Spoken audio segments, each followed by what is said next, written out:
No potential, no, you are a goddess. Worldwide traveling ladies work the hardest. Don't be mad, cause we are coming up. It's just ladies' luck. Put your ones up. This time I'm gonna make it, I'm gonna come up. It's my time to shine, don't try to run up. Had my share of failures in the past. This time, the time's last. See, I'm a queen from the ghetto. See, I'm a queen from the ghetto. Project Queens, lifetime, taking many jobs. Going nowhere, working so hard. Gave that up and quickly made a change. Quick cash, big stash, she let him make it rain.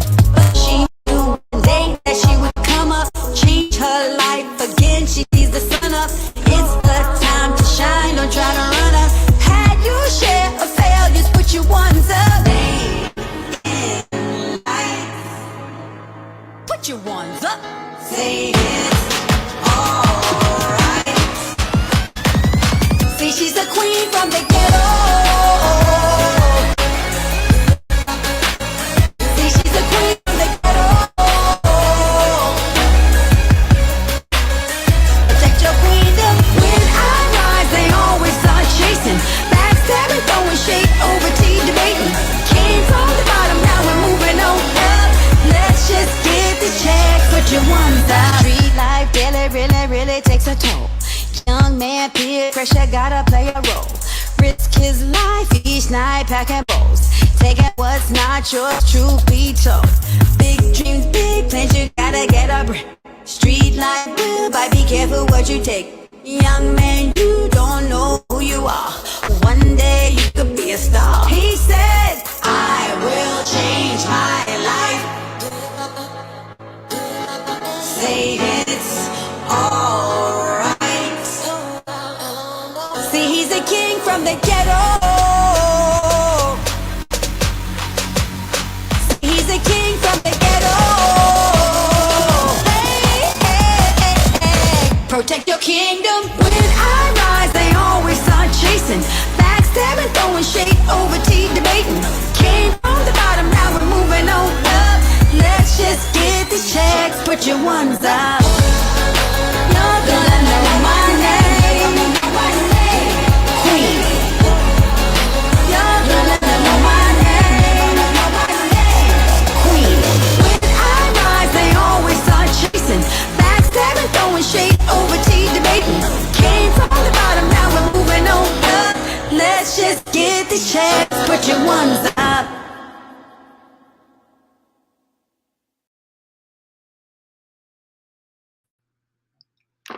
Peace and much love, y'all, and welcome back to another week, a day in the Temple of Hip Hop. Temple of Hip Hop is an archive ministry school and society where we preserve hip hop, and the way we preserve hip hop is by preserving a hip hopper. So, as we know, today is Mother's Day. So, if you have a significant other or your mother, call them up, share the love, let them know you're thinking about them, which we should be doing every day. But today is a special day specifically to show love for them. And even though we know how important love is for the hip hop itself, if you want to reference the fourth overstanding, page 227, TEACHA tells us how love is rejuvenating for the spirit, and it's spiritual enlargement, and it helps preserve us as well. So now Hip Hop Appreciation Week is coming up, and from May 15th to the 21st, and throughout this week we have two astrological events happening May 16th to the 22nd. Sorry about that, I'm a day back. On May 16th, there's going to be a lunar eclipse. And those who don't know, a lunar eclipse is when the moon is in the earth shadow. But the lunar eclipse is going to be in the Scorpion zodiac. And this is going to prompt us to transform our mind state. Now, it's interesting how this lines up with our temple meeting. especially the members coming together for the first time and all of us coming together to fill each other out and see who we are. Keep that in mind that on that Monday, astrologically, we have the universal energies on our side, and we have to use that to our advantage to strengthen our mind state and change it around and get focused on that one goal. And then later on that week, on the May 20th, the sun is shifting over into the Gemini. And this is a time for us to collect ourselves and come together and really solidify that vision of hip hopia in the direction that we're going. So I'm ready for that week. I know you guys are too. You ladies are too. So, yep. Now I'm going to hand it over to Sun One, and he's going to carry it out.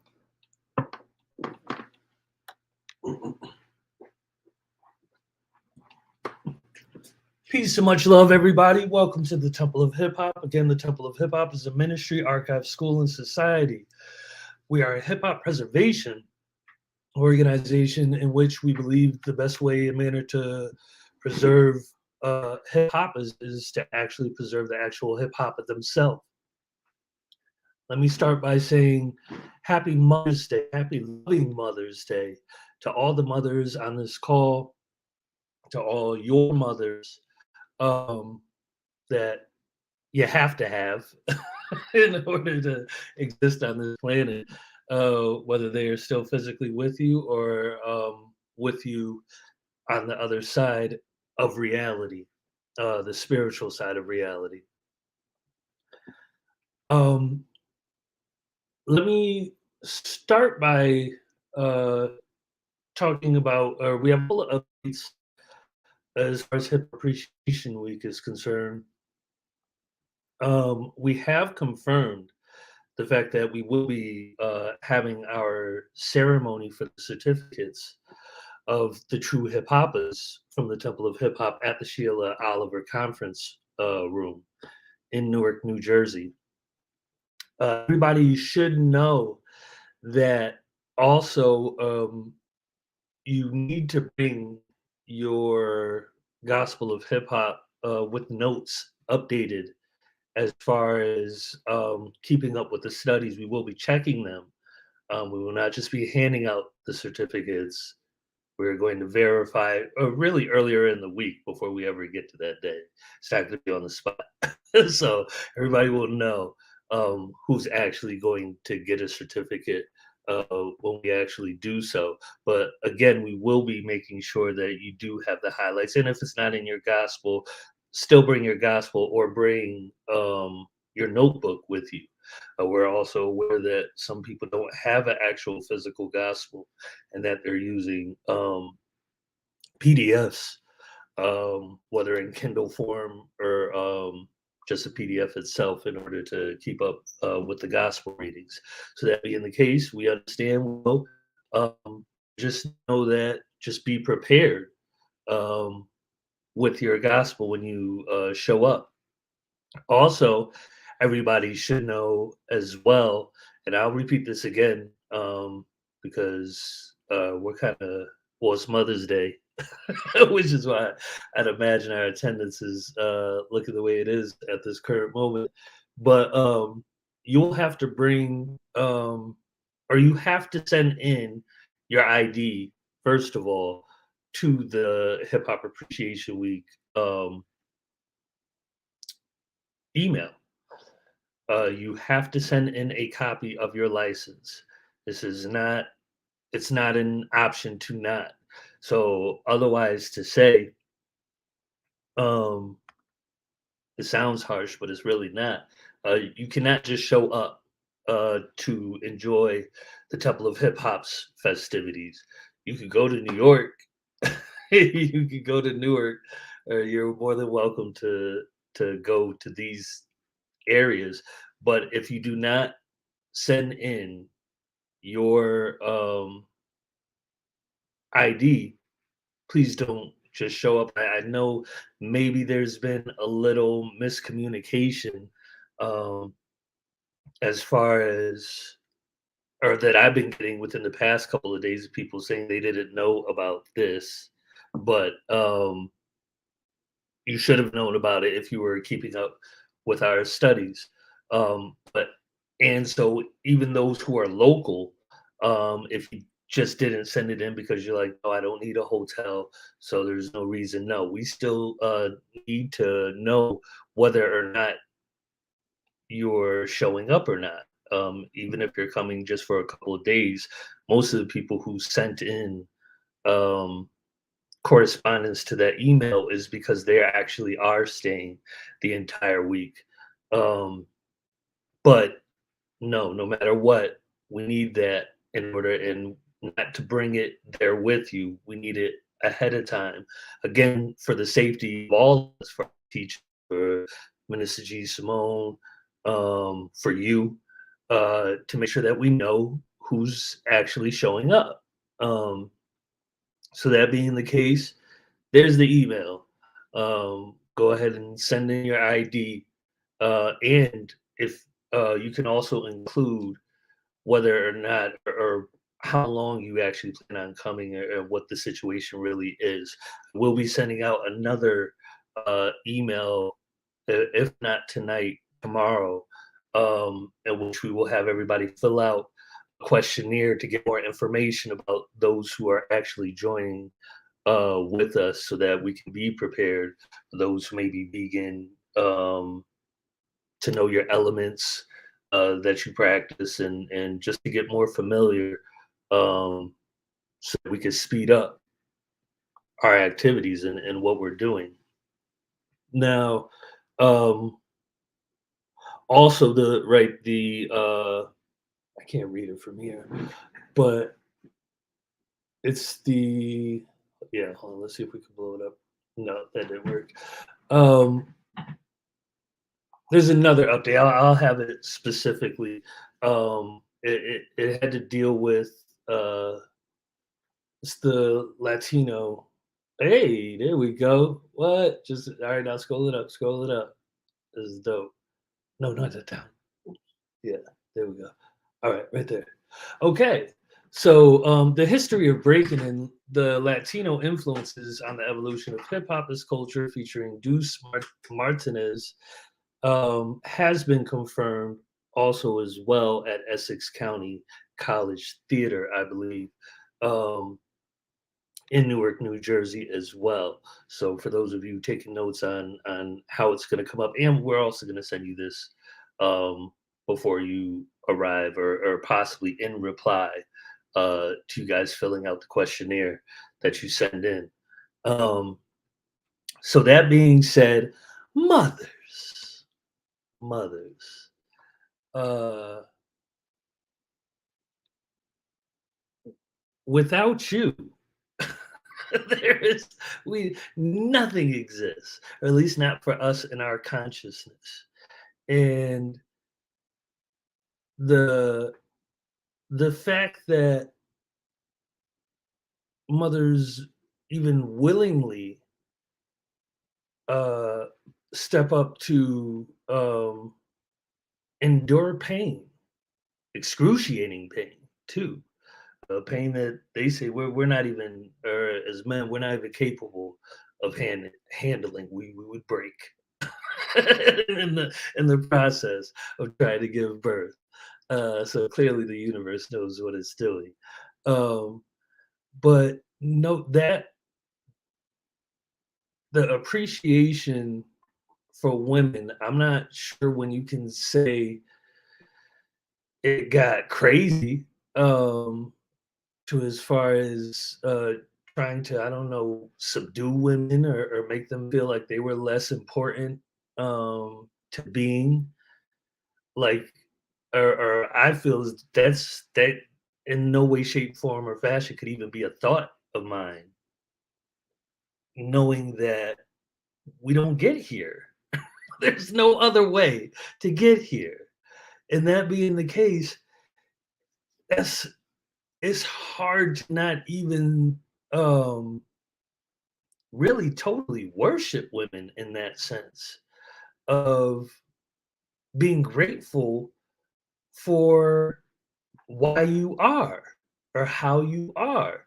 Yes, there are the man aids and obviously the process, but no, it's a mother shares their entire being um, for at least or around 9 months with you and willingly giving up her nutrients um, in order to get you right.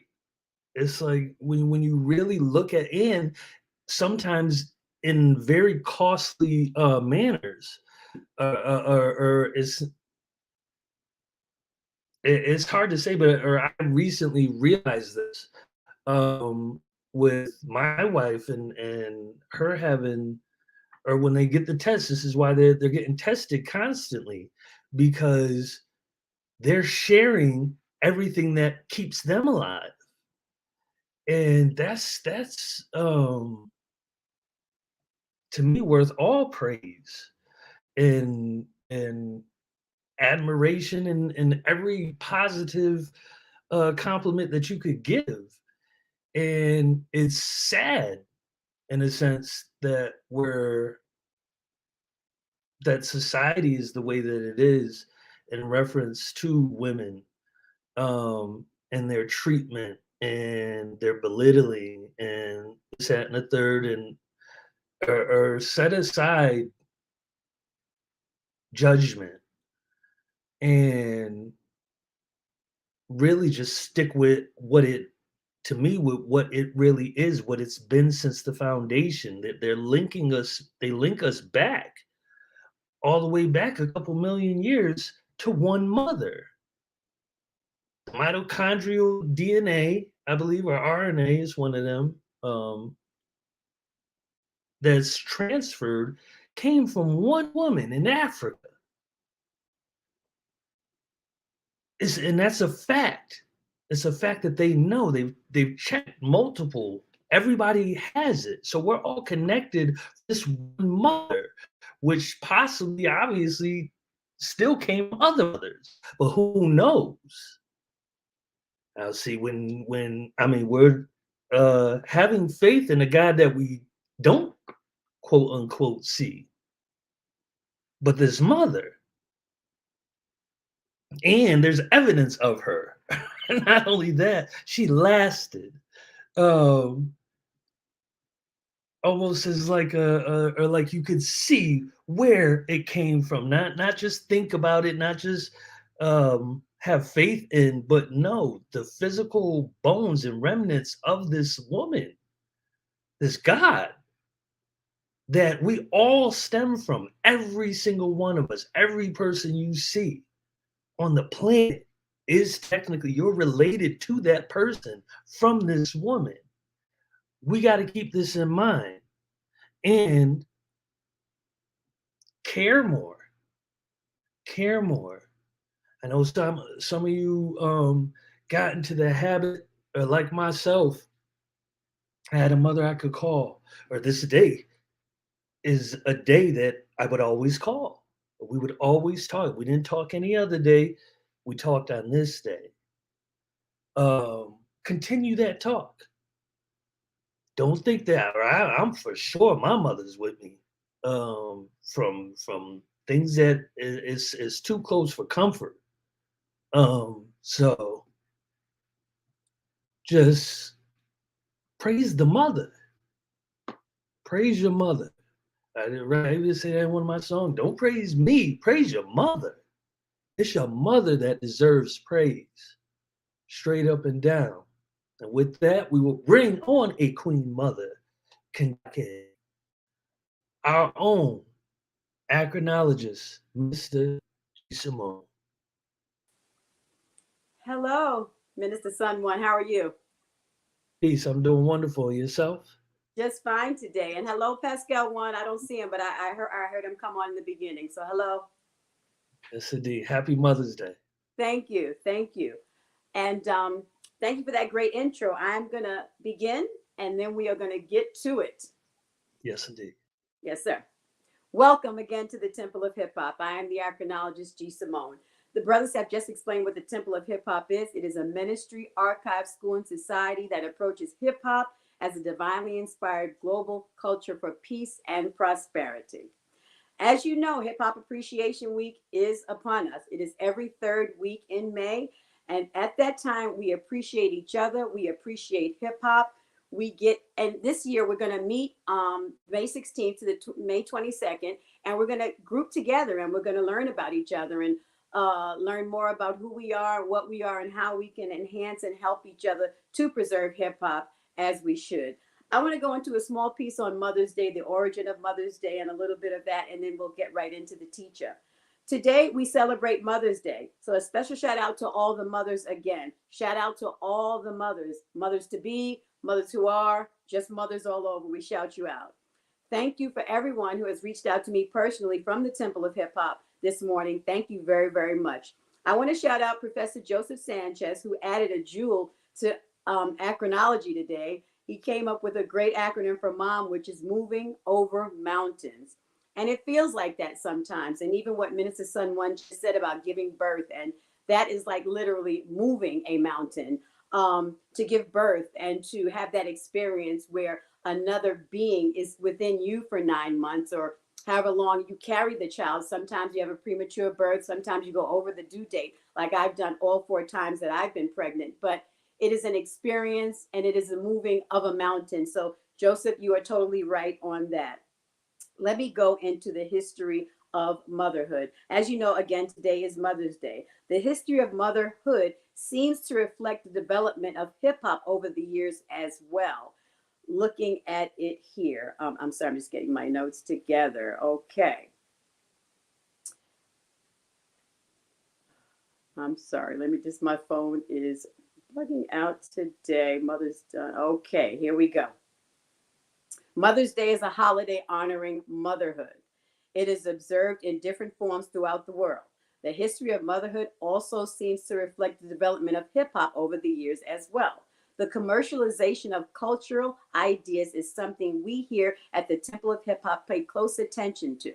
I say this because in the United States, the American incarnation of Mother's Day was created by Anna Jarvis in the 1900s. And in 1914, it became an official U.S. holiday by the efforts of Anne Reeves. That was her daughter. What's interesting is, before Anne's death in 1905, Anne spent the latter part of her life denouncing the commercialization of Mother's Day. Flowers, cards, and other gifts are so appreciated, and they come with good intent. But that was not the intent of the holiday. And the intent of the holiday is honoring the sacrifices of the mother and the mother made for their children and the mothers that make for their family. So today it is important that we honor. And how do we honor? We can honor by fulfilling an obligation to a mother, listening and letting a mother just tell you her stories about motherhood and how it was and how it became. Also, look at photos and remember your mom if she's not with you. Joseph sent me a great picture of his mom and his dad. Thank you for that, for sharing that with me. It's really important that we take into account the mothers are here, and that's why we are here.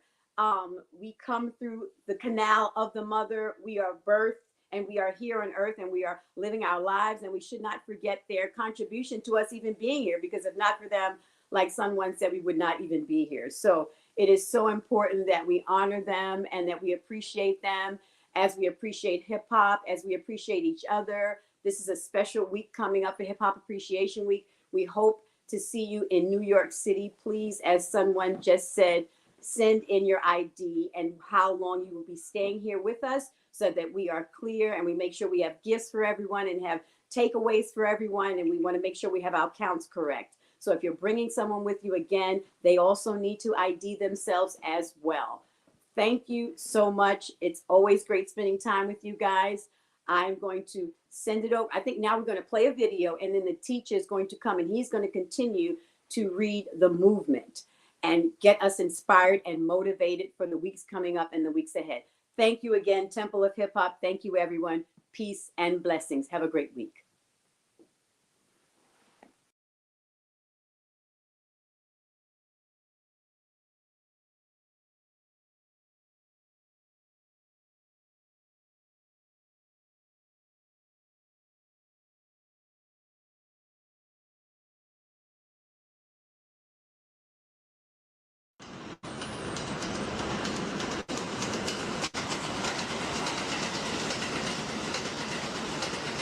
Arrive at 1520 Sedgwick Avenue.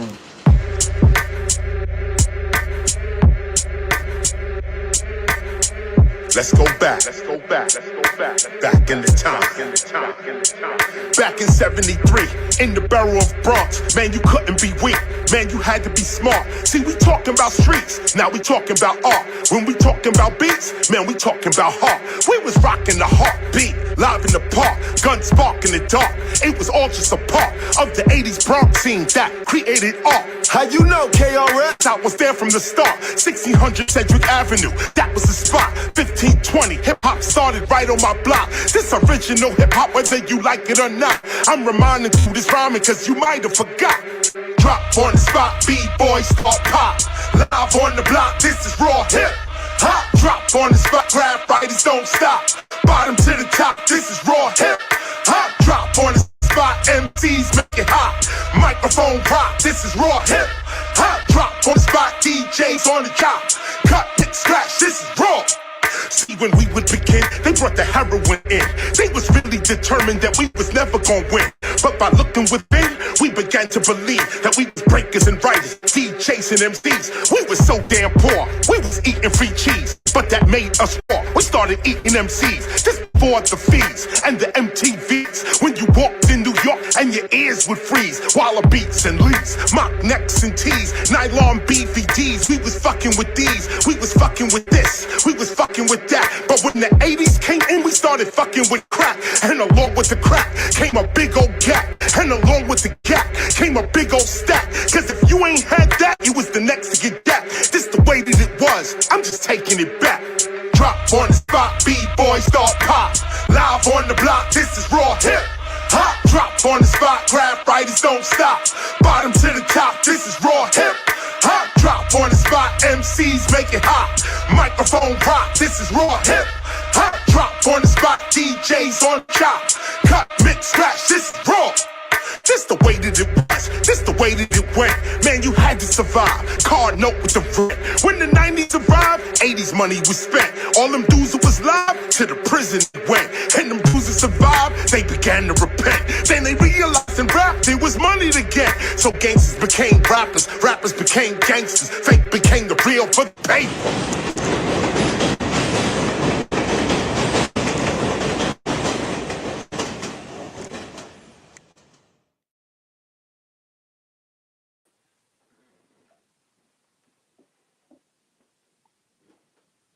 Yes, indeed. It is the KRS-ONE back at it. Shout out to Minister Sun One, GSIMONE, the Acronologist who you just saw. Big up to Pascal, who opened up for us as well. And I was actually scrambling to look at that information.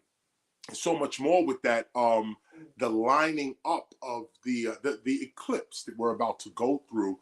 That happens to be right at Hip Hop Appreciation Week. You know, we paying close attention to that.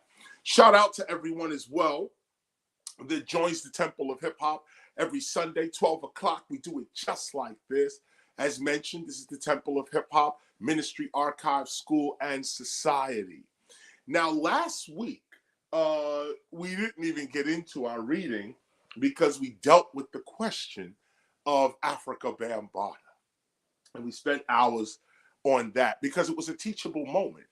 And the other part to it is that we didn't leave that teaching up as well because we didn't read the gospel. We're only reading the gospel of hip hop and we're putting that into the record. But what I thought I'd do today, just before we actually start, is to give a small synopsis of last week's teaching, then we'll get right into the reading. Because I want to put this into the record. We are reading the movement. This is the point right here. We are reading the movement. And like I said, we're going to go slow with this one. And we've been going slow. You know, usually we breeze through our readings. We read, I mean, we don't rush through, but they're readings. We short, we get right through, and we usually read, you know, one whole section in one reading, one overstanding in one reading. But not with the movement. No. And also the ones that are to come after this, like the great event as well, our understanding of God and the divine, that too, we're going to go slow with that. But here we are with the movement, and we're going slow with the movement because this is a teachable moment right now. This is where hip hop becomes real and serious. Right now, this is where we could talk. Hey, culture, yeah, I'm down with the culture. Yeah, it's all about the culture. Yeah, I'm true to the culture. But when do you actually sit down for real and align yourself to that which you claim to be part of? And that's what this reading of the movement is about. And that's what this Africa Bambaataa controversy also points to.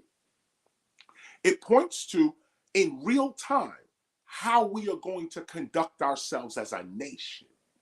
That this is where we are. No one realizes they're in history until it's too late. That's the issue. No one knows they're in history until we're in history right now. And we're recording this, so we're really in history. But we're making history right now. And this is also the reason why I want to bring this into the record as well. And just pick up. So here's how we pick up. Last week, we talked about, I got my notes here. Last week, because we were talking about the movement and the 12th overstanding, a question came up. I don't want to say because of it, but a question came up. Why is KRS-ONE defending Africa Bambaataa? So we stopped our lesson so that we could deal with that because it's a teachable moment. And I'm not going to let that teachable moment go by. So here's the salient parts of that teachable moment. First, explicitly, we are not defending nobody. Let's be clear with that. We're not defending Africa Bambaataa at all. We're not defending anybody. Be clear. Secondly, the Temple of Hip Hop is a temple for hip hop, not a corporation, not a record company. This is not a fashion company. This is not that. This is a temple for hip hop. This is where mercy, forgiveness, trust, even faith, and these things are discussed. In this instance, understanding, healing, mercy, forgiveness. This is what a temple should be preaching.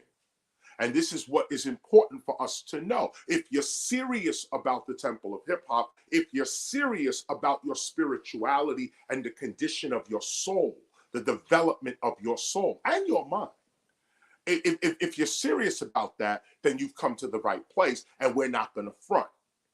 When the hard times come and the controversies come, we stand on our principles. That's what this is about. You don't run scared. You don't run hiding. You have principles and you stand on your principles. And that's what we stand on, principles. So number two, be clear. This is a temple for hip hop. We don't condemn people here. We heal people here and we lift them up. In addition to that, we talked about that at page 470 of the Gospel of Hip Hop, and I'm just paraphrasing. I went through this last week, so those that were there last week and heard what I had to say, I hope you took it in for real. But I'm just doing a paraphrase. I want to put this into the record. I want to put all of this into the record. What is the response? You know, what is it? There's a controversy looming and going on. What is the response? Well, this is it. So be clear with it, okay? Be clear with what this is. No defense, not about that. It's about principles. And when controversies and misunderstandings occur, where are your principles? I don't live by gossip. I don't live by hearsay. I need evidence. I need tangible evidence. Otherwise, it's just fantasy or gossip. I could hear it, but I'm not going to take it seriously. And that's my real stance. You let the investigators or those who are in charge of crimes investigate. Let them get into that. And whatever is found is what it is. And then we say, oh, dude's guilty. Oh, he could be condemned. Oh, this is what that is. But on hearsay and gossip, no, we are a temple for hip hop. We don't play that. Now, hear now the gospel of hip hop, page 470. I'm going to read this to you again because I want to put it into the record. This is how we as a temple deal with our leadership, starting with KRS-ONE. Paragraph 20. In this particular lesson, we must never forget that on our quest to establish hip-hop as an autonomous, self-governed community of peace and prosperity, there shall be some who shall consciously and unconsciously seek our demise. Be prepared. They will criticize and even slander your leaders and teachers in their own mass media campaigns. But we must never believe the words of those that have first betrayed the principles of our society or wish to exploit our resources or enslave our children. We must never accept the judgments of those outside of our movement over the words of a true hip-hopper who has committed her life to our movement. Let us not be so quick to degrade or abandon our leadership if they stumble and or fall. Let us be even quicker to protect them, lift them up, and dust them off with the principles that we have established for ourselves. Reprimand, yes. But never abandon. Let me read that again. Reprimand, yes, but never abandon. Question, yes, but never disrespect. Be loyal, such is the seat of all political strength. Every true hip-hopper is responsible for hip-hop and its culture. This includes hip-hop's elements, history, and leadership as well. We are all responsible for each other, including the conduct of our leadership. We hip-hoppers must do everything in our power to keep our leadership honest and focused. If they fail, it is because we have failed. And if they succeed, it is because we have succeeded. Their own people have protected them and held them up. The leaderships, their own people have protected them and held them up. This is culture. Okay, now I know if you're into music and you're still looking at hip-hop as music and all of that, then this is not for you. But if you're serious about hip-hop being a nation, a culture for real, these are the principles that build culture. You better hear it right now. Here we go. Let us not be as other nations who create, support, and exalt the very leadership that they eventually tear down. Are you hearing me? All leadership comes from the people who exalt it. If the leadership is dishonest, it is because the very people who have created, supported, and exalted that leadership are dishonest. A leader teacher reflects the collective consciousness and activity of the people he teaches and represents. The teacher is just like you, period. Every triumph of the leader teacher is truly a triumph of the people, and every defeat of the leader teacher is truly a deficit of the people. We must protect our leadership from the grasp of the world at all times. The corruption of leadership is born out of the neglect of the people. Remember this, the corruption of leadership is born out of the neglect of the people. Remember this. On the other hand, those leaders, teachers who intentionally and repeatedly violate their own principles and or betray the movement for their own selfish gain are not true leaders, teachers at all. And they deserve no such immunity or respect. Be clear with that too. This is why it is of extreme importance that the teachers of hip-hop culture show and prove their commitment and loyalty toward the preservation of hip-hop long before the criticisms come. We must perform our principles daily, not just read them and or teach them to others. We must act them out daily in our own lives and for the inspiration of others. And it is with this criterion that we shall judge the conduct of all leadership. Be clear. Be clear. This is page 470. I just read paragraphs 20 to paragraphs 27. Paragraph 27. Be clear. We're not defending nobody. Real crimes are occurring, or people are accusing people of crimes, or whatever it is. No, we're not defending anything. We want to see what happens. What what becomes of this? Where's the evidence? Where's the proof now? Where's the real law now gonna go down? This is what this is about. So be clear with this at the top as we read the movement. This is what's important and why this is a teachable moment. Because if you're part of a cultural movement, it's not that you have to turn your face away from crime or when people do things wrong. No, you reprimand them. Oh, you absolutely do. And like I told you, the teacher accepts all questions. If you standing on truth, you have no problem answering questions. If you standing on truth, it's when you hiding stuff, lying, cheating. Now you don't want to answer questions. You start acting all crazy because somebody asking you a question. No, not here. Not at the Temple of Hip Hop. Not with KRS-ONE. We answer all questions because we deal with truth. Now, speaking of that, I want to read you a letter that I actually got from The Hague. I don't know if you guys know about this, but the International Criminal Court is a global court in the world. They try war criminals and, you know, crimes against humanity. Genocide. Say again? Trayvon Martin, I believe his family went to that court. Right. Trayvon's Martin family, we believe. I think I heard something about that. Trayvon Martin's family couldn't find justice in the United States. They went to the International Criminal Court. And I don't know what became of that, but they did go. This is the global court. Okay. Now America don't really respect this court because it can't really. And I respect America for their stance. America can't respect no global court because they'll be in prison and all of us will be, okay? There's no way, okay? But the International Criminal Court is respected by the United States.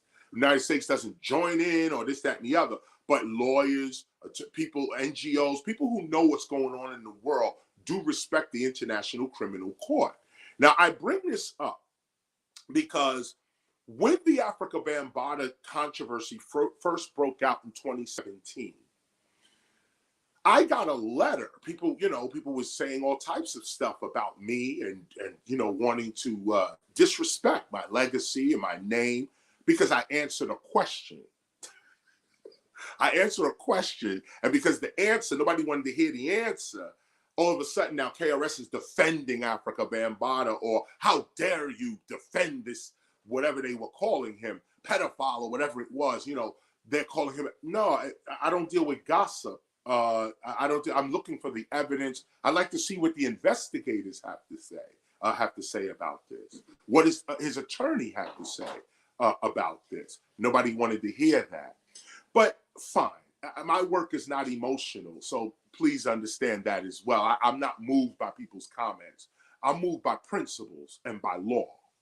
And so during that time, I got this letter. There's a letter right here. Got this letter. I got this letter from a deputy judge at the Court of Appeals in the International Criminal Court. And this is what the letter says. And I want to read you the letter. I'm going to put it into the record as well, just to reiterate the difference between being part of a rap music genre and being part of a hip hop culture. If you are serious about hip hop as culture, then you are serious about law, justice, even forgiveness, mercy. This judge wrote to me from The Hague, wrote to me. I was on my way to do a show there, and he wrote to me there. This, I'm not going to give his name here, but he says, subject, a judicial mind. Message. Please forward to Mr. L. Parker. That's Lawrence Parker, my given name. Lawrence Chris Parker, but everybody knows me as Chris. Please forward to Mr. L. Parker. Most respected Mr. Parker, KRS-ONE. As a longtime fan, I want to thank you for your ongoing inspiration. Foremost on a musical and lyrical level, but also at a philosophical level. I have a legal background. In the past, I worked as a lawyer, and at the moment, I am a deputy judge at the Court of Appeals. And therefore, I was very much impressed, although not surprised, by your statements on the Africa Bambaataa case. I was impressed because what you did is exactly what anyone should do when speaking about a person that is accused of doing something wrong. Don't judge someone before he or she is convicted. Let the authorities do their work.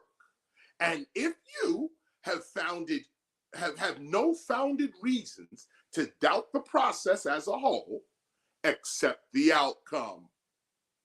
Nowadays, the jumping to conclusions of so many people on almost every matter of importance without any fact or knowledge is, in my humble opinion, one of the most important shortcomings of mankind at this moment.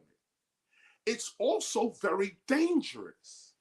And myself being a judge, it's the opposite of what I stand for. This is a judge, okay, writing this. That's why it was a great relief to read in your statement, because I put out 2 statements too. Nobody, I guess, heard that either. But that's why it was a great relief to read in your statement that you have a very judicial way of approaching this matter. So also regarding this, you are a true example. Thank you. By the way, hope to shake hands with you in The Hague on March 5th, which I was going to be there. Looking forward to see you rock the mic once more. Now, several things in this letter, several things to point out. This is the reason I'm reading it, not for my own grandizement. I already took my ego into this, okay? I already got my ego started on this. But forget that. This is a teachable moment. Now, forget what we all may think, okay? A judge writes to me, and he says, as a judge, okay, those who are going to try cases here, he says, well, KRS, you have a judicial mind. The way in which you're approaching this is exactly the way it should be approached. You don't convict anybody without no evidence or knowledge. He even goes on to say, without any fact or knowledge. So it's like, even if there are facts, if you don't know them, keep your mouth shut, okay, until you know the facts and you have real knowledge as to what went down. I don't have facts. I don't have real knowledge. So I can't incriminate somebody on hearsay. Do you hear me?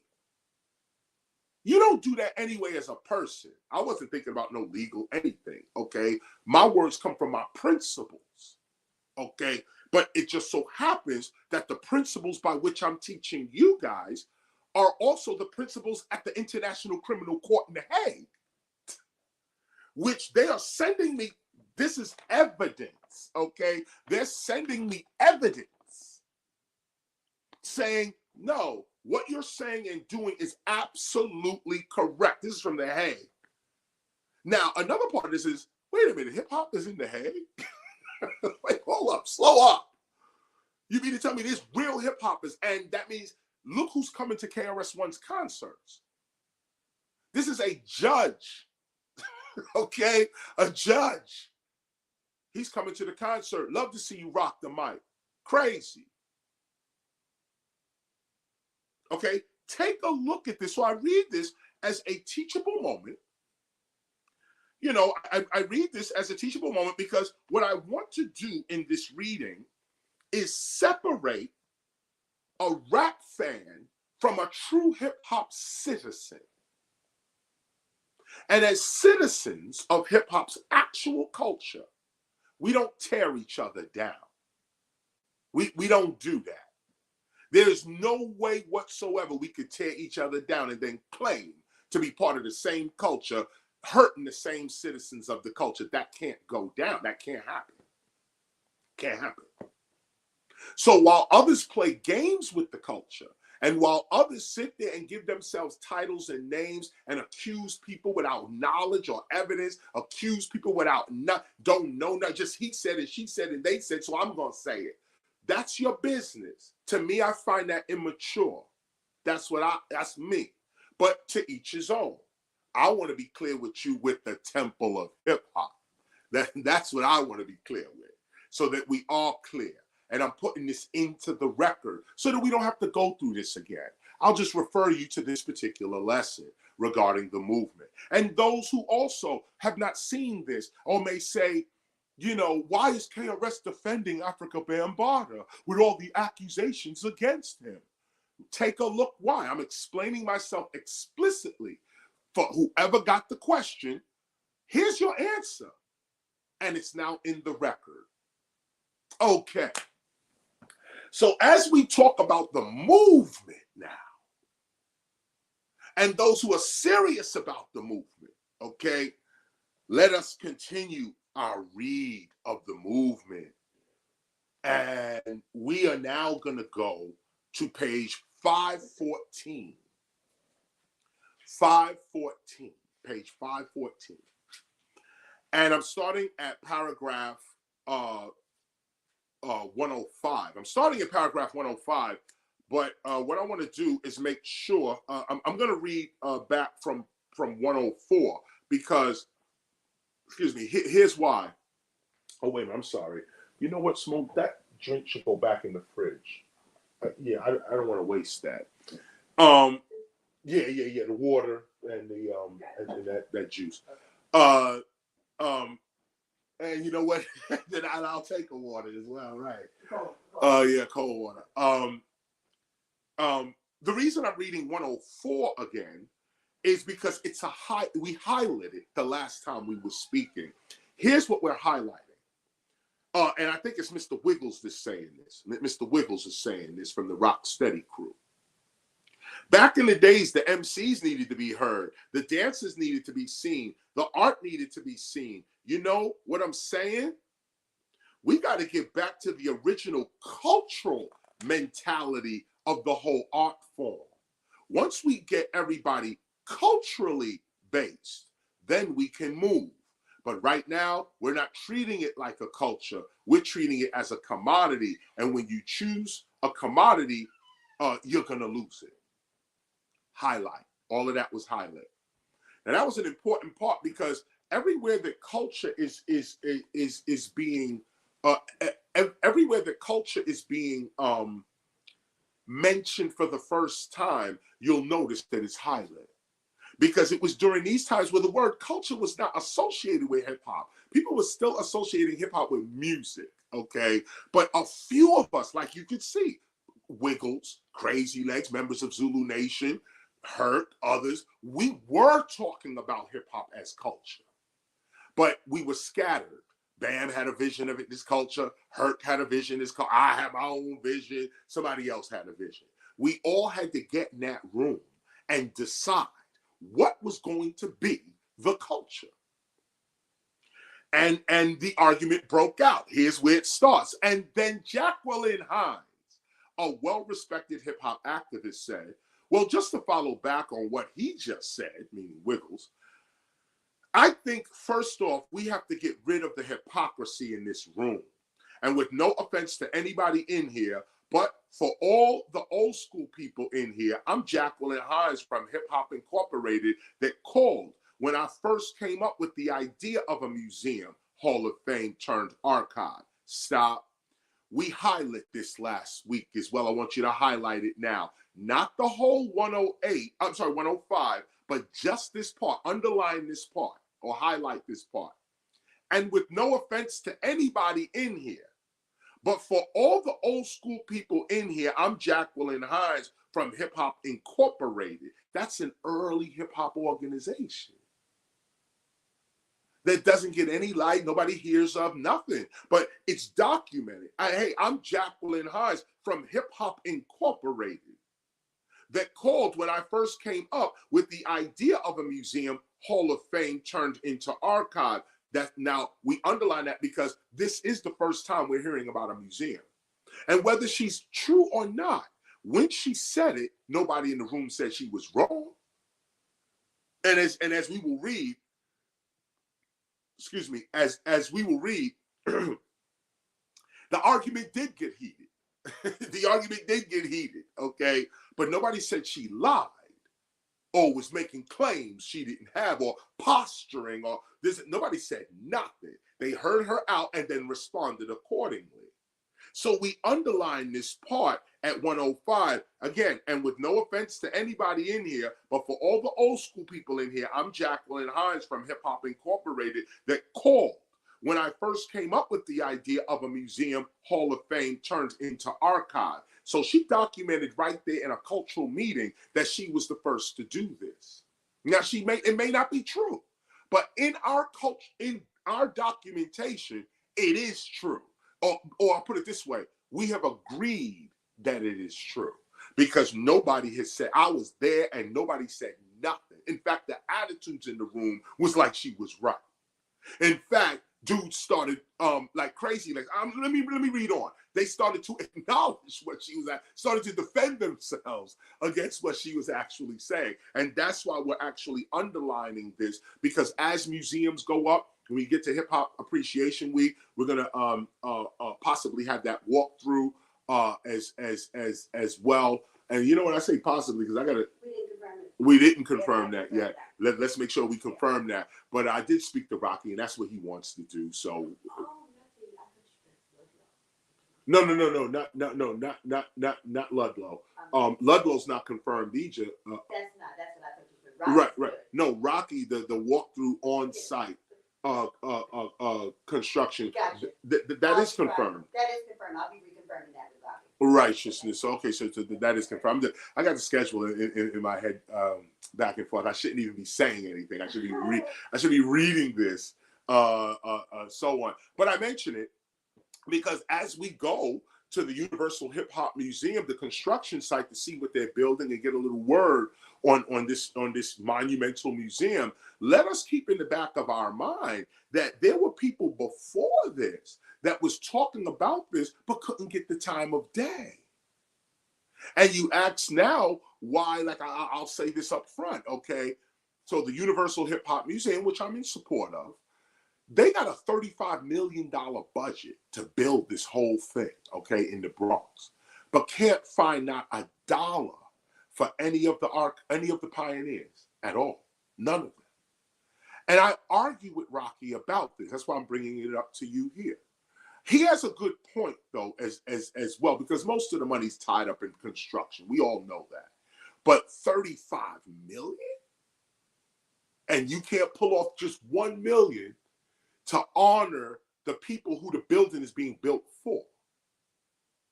So the Temple of Hip Hop has a little thing with that. The KRS-ONE has a little thing with that. Like, I don't know about that. But I am in support of it being built. You can't argue over something that don't exist. So let it exist. Let us keep arguing. Let us keep fighting for what it is. And if we're in from the ground level up, we can assure that our ideas and our intent will be in the building. As a matter of fact, that's the responsibility, or should I say the authority of even being able to suggest what the museum should be, is that you was there from the beginning. You was there from the construction site. You're not just walking in and complaining about what you see on the wall. You was there from the beginning, from the inception. And I was there from the inception of the museum 10 years ago. The concept of the Universal Hip Hop Museum, that's almost a 10-year concept now. I was there from the beginning. I was brought in as the educational director from day one. We had a falling out since then because to me, they weren't serious or real. Even with the money, you ain't real. The money don't move me. Little things like what I just said. You ain't got nothing for her. You ain't got nothing for Cash. You ain't got nothing for Flash. But you got a $35 million. So that I'll just bring that out, not as a criticism or an attack, but to be real with you and to be honest with you about my stance on this. But the Temple of Hip Hop, which has other principles and so on that may go up against this as well. Especially in the Hip Hop Declaration of Peace, we don't honor anyone or any entity, institution, or law that doesn't honor us. We're not obligated to do that. That's in the Hip Hop Declaration of Peace. But as a teacher, from a learning point of view, for the idea of hip hop as culture, the unity of the culture, I'm not the one to be causing problems, not the one to be causing argument, not the one to be coming with a disunifying message. That's not what we're doing. So we'll be at the construction site, taking a look at what goes down. Let everybody speak their piece, and you write it down or record it or somehow remember what's being told and taught to you. But it's important for us to look at this here. Okay, Jacqueline Hines was the first one that we heard say, "Hey, Hip Hop Museum," and this is in '94. Then, of course, there was Harry Allen with his Rhythm Cultural Institute, where he starts talking about, do you think hip hop should be archived, should have a place where we go, where we document it? Or this is the first time these things are being said in a organized environment. Let's read on. Paragraph 106. I mean, and this is Jacqueline talking. I mean, these are things that I sit here and I'm offended and I'm saddened that you would say, you got to be certain, you got to be certain, you have to be this in hip hop, you got to do this in hip hop. Anybody that comes to me and says, I want to preserve the Black woman for what it is today, I'm giving my all in all to that project. All I said is, come be part of it, be on the board, participate. Instead, what I get is not people trying to assist in a museum that already has a provisional charter that's already established all the groundwork. What I get is, oh, let me get an idea off this so I could be first. Or let me come to meetings and talk about what people have to be hip hop. That's like saying Black. Now, stop here. The comparison she's making is the early on comparison. You got to be this to be hip hop. You got to be that to be hip hop. That's like saying Black. Now, that's interesting because the comparison of hip hop to a race of people or Black as ethnicity of people, that's really interesting because that's how we are approaching hip hop as a new ethnicity. As I couldn't say race because race doesn't exist in nature as a socio-political tool, and we're not going to go. Hip hop as a nation doesn't need race. That's a racist idea. Hip hop as a nation needs unity of language, unity of custom. That don't matter whether you white, Black, whatever these fictitious titles. We really want to know: are you a citizen of the culture? That's it. And the citizen of the culture is defined not by skin complexion or even ethnicity or whatever. It's defined by the language you speak. This is the principles you uphold, the language you speak, the clothes you wear, what interests you that makes you a citizen of a group. And in this instance, the group we're talking about is hip hop. So again, this is an interesting line here. Now, she's arguing against the fact that you got to be this or that or the other to be hip hop. And she's arguing against it. That's why it's in the book. Because people often accused us in the early days of saying, like people say, who is KRS to say this is not hip hop and this is hip hop and so on. And they didn't realize that that's not what I was doing. Everybody saying who is hip hop and who's not hip hop. But the idea, and the idea was that we can't be saying who's hip hop and who's not hip hop because it goes against our principles. We argued against this early on. Who's hip hop? That's like saying who's Black and who's not Black. Now, we're not doing that. And Jacqueline Hines laid it down and no one disagreed, which is why we adopted it. Now, if somebody disagreed, if somebody, some of them we say, okay, you can see the disagreement. All of hip hop did not agree with this. Okay, this is what this was. Or everybody in this room, not all of hip hop, everybody in this room, these founding members did not agree with it. So we have to look at that. But no, here's what we're saying, and here's what people are knowing is the truth and responding to. So she says, all I said was come and be part. Now stop here. That's a teachable situation right there, because you'll notice that this has happened often throughout hip hop. You ask the founders, and this is also why hip hop is in the condition that it's actually in. Because when organizations were being set up to preserve hip hop or organize it as culture, or in Africa Bambaata's case, Zulu Nation's case, trying to unionize rappers, when all that was going on, nobody wanted to be down. All of these pioneers that you see today, most of them that you see today, that have videos out or documentaries out or so on, claiming today, okay, I was a founder, I was the hip hop this, and I was a that. They may be right, they may be correct, and it's to their advantage and to hip hop's advantage that they put these documentaries out. It's to our advantage. We want to know the truth. We don't care about, this, that, and the other. We want to know the truth. So it's good that you put the documentary out. But where were you in 1994? Where were you in 1989 with the Stop the Violence movement? Where were you in 1990 with All in the Same Gang, 91, Human Education Against Lies?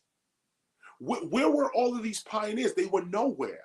And this actually documents a moment in our culture. Now, maintain your maturity, because this is no disrespect to anybody. This is the truth. The truth is, when we was trying to organize hip hop as a culture, nobody wanted to be down. Everybody had their own thing they were trying to do. So nobody was really uniting with anybody else. And Jacqueline Hines points it out. And it didn't just happen to her. It happened to a lot of us later on.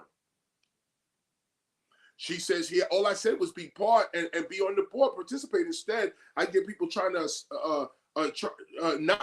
what I get is not people trying to assist in a museum that already has a provisional charter that's already established in the groundwork.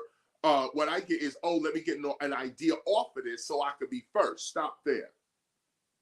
What's interesting here is this part about, instead what I get is not people trying to assist in a museum that already has a provisional charter, that's already established. Now, I noticed her error, with all due respect. I noticed her error right there. And I wrote that right in there as well. That was the error. The error was that you already established all of this without us. You see, this is the piece right here. And I say this respectfully of Jacqueline Hines. I'm saying this respectfully, and of Crazy Legs and of Wiggles, who are engaged in this argument right here. But this is the error right here. The error is, what you should have did was, from the time you had the idea, you go directly to Hurt, Bam, Flash, Crazy Legs, Dougie, somebody. Some original member of hip hop, okay, some founder, and say, come on, I have an idea. I'd like you to be part of this. And I'd like you to guide the idea through this. But to do that means you have to give up your authority. You have to humble yourself before another woman or before another man. And that pride, nobody wants to do. This is it right here, y'all. This is it. Nobody wants to humble themselves before another man, or especially men with pride will not humble themselves before another man or humble themselves before another woman. Women with pride will not humble themselves before another man or humble themselves before another woman. And this is what hurt the movement in the early days. Here you have Jacqueline Hines. She did do the work. She set up the whole thing. And in her mind, she said, I'm doing this for my culture, and I'm going to present it to the culture, and the culture's going to be thankful for me doing this. No. The culture said, now let's read on, okay? Now 108 and 109, we highlight, okay? Now this is still Jacqueline Hines talking. We highlight this. I'm going to get to Crazy Legs' response to her, okay? But I want to point this out. That was the error. The error was, you started all this without us. How you just walk in now with a whole museum? We don't even know you.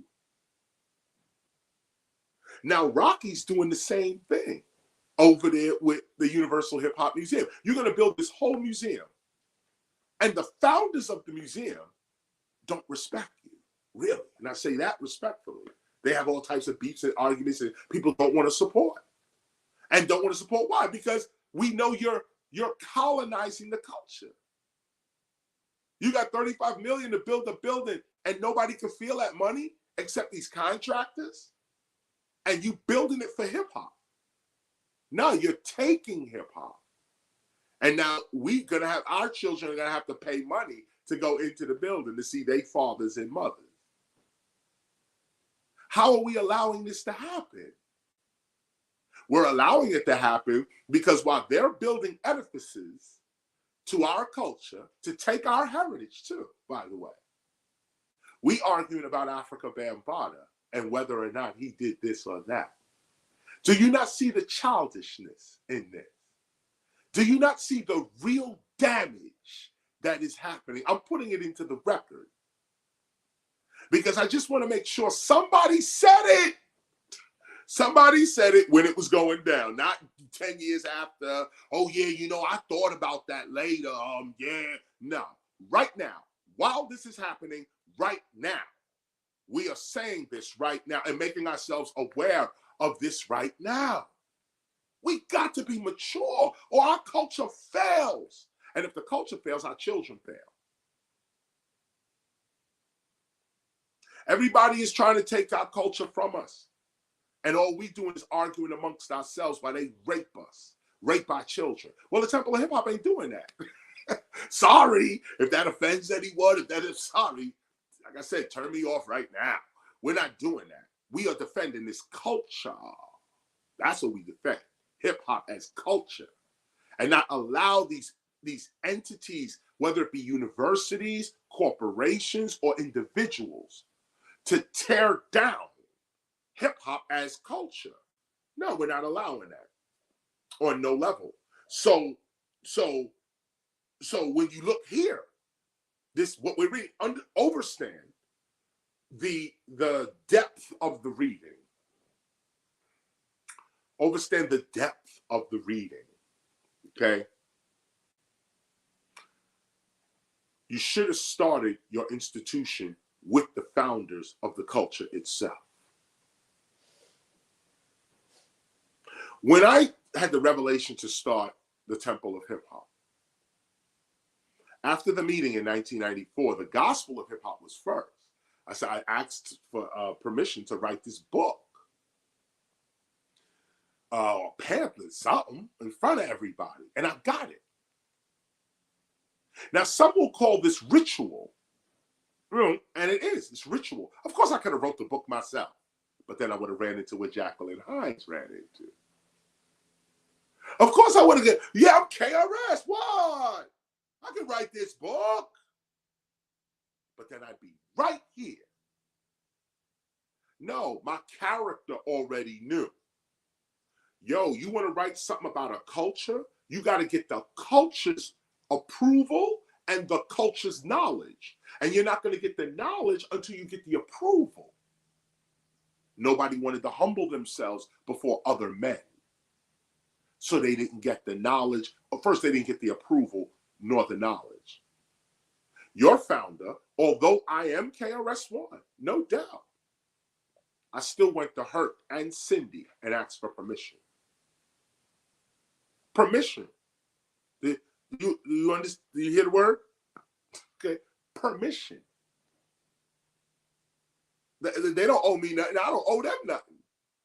Okay, but because I'm building a authentic hip hop temple.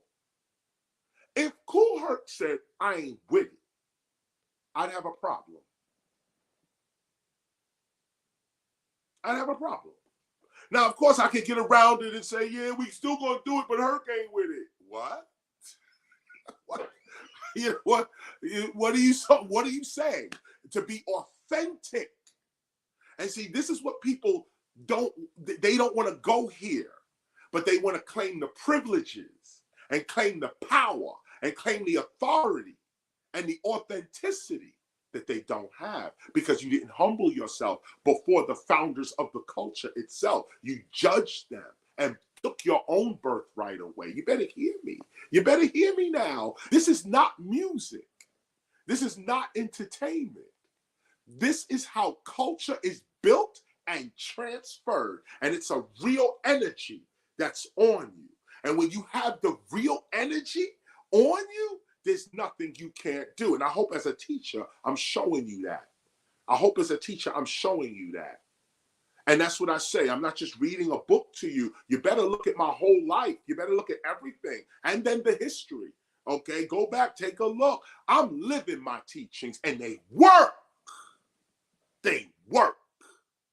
Wait till I blaze you Hip Hop Appreciation Week. I'm picking beats right now. They're so crazy. It's over. It's over. Like I said, I'm just gonna get into a freestyle session with, and make a mixtape, a quick thing. It'll be quick, maybe 20 minutes, half hour, whatever. But in commemoration for Hip Hop Appreciation Week. And this is not my album. This is not even a new album. It's just something I'm gonna do in commemoration for the week. I'm an MC. Let me spit the raw and give it to the people for free. Come on, get this. Commemorating the week. Fly rhymes, some beats, something you could play during the week. Now, what other rapper is doing that? And I'm not bragging. I'm showing you a distinction. Who's doing it? If you said who's doing this? Who's spitting the most bars? Who? And so if the truth is in your face and you still gonna deny it, that's on you. That's on you. But if I can give as an example my own life, my own being, as the truth, I will. As the letter I just read pointed out, the judge said, you are an example. You are an example of a judicial mind. I like to be examples. As a philosopher, it's not just about reading, it's about the example. Lead and teach by example. And so this knowledge that I'm imparting to you, I live it myself. And it's empowering.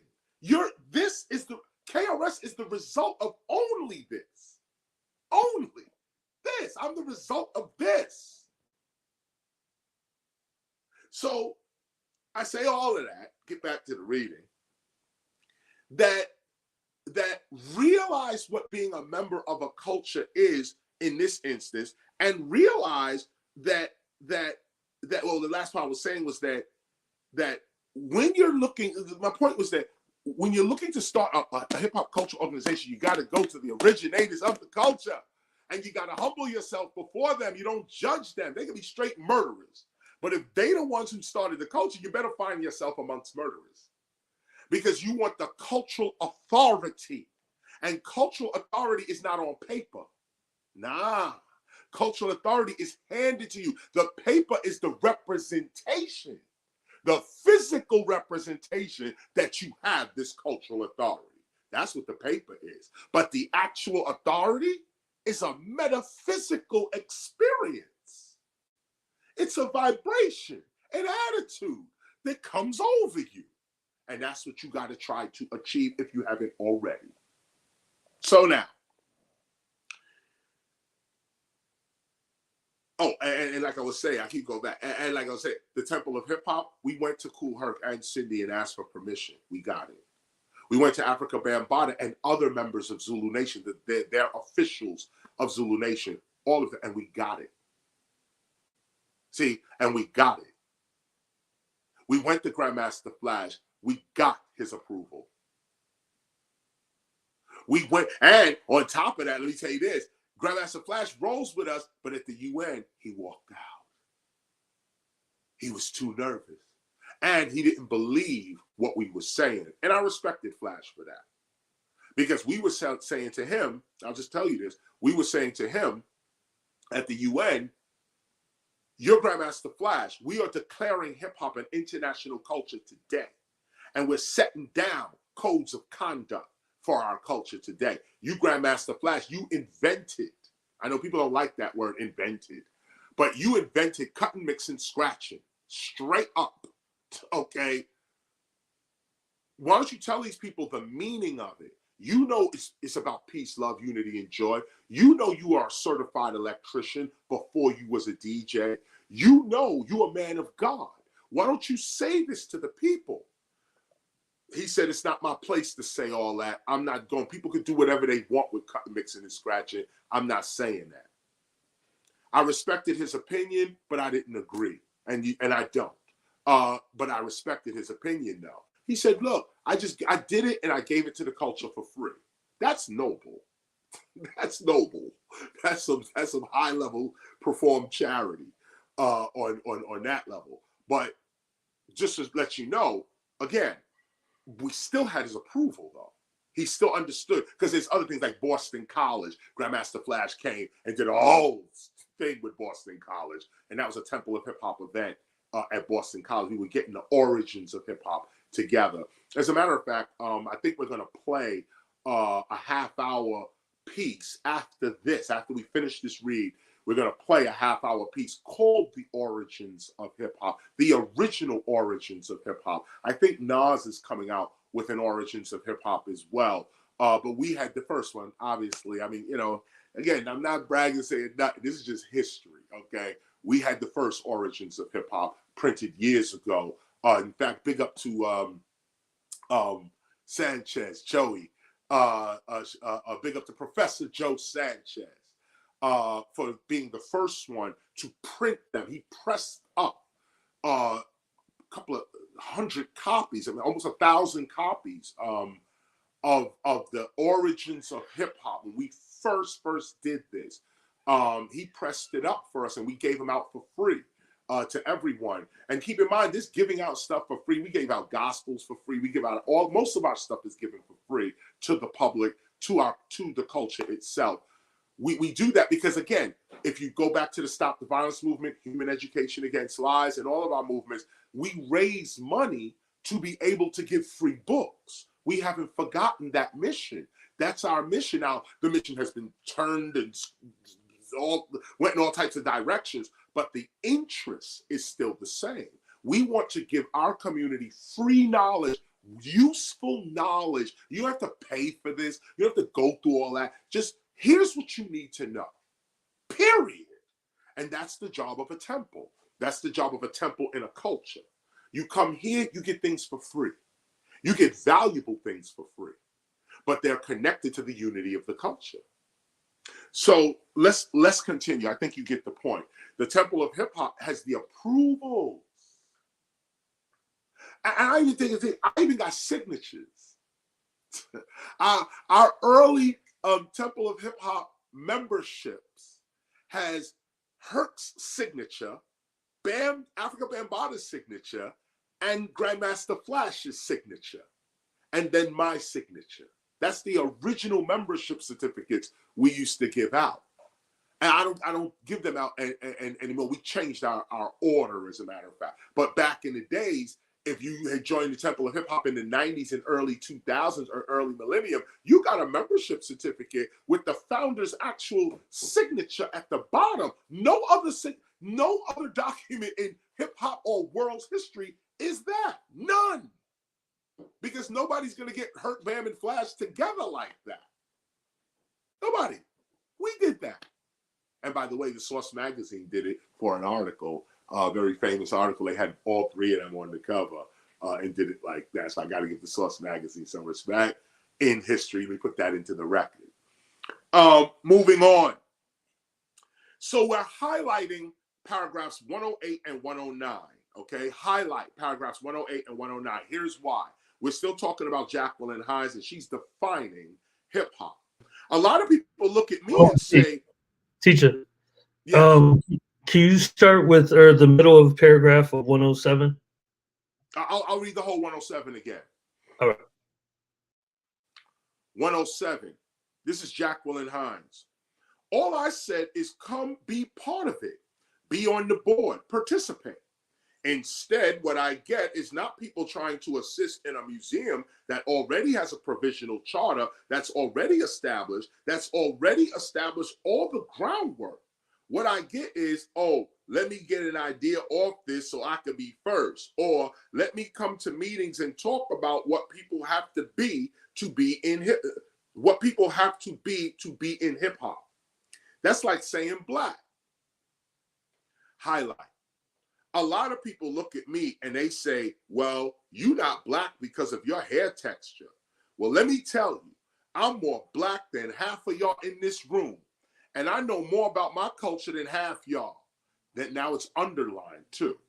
So to define people on the basis of how they look,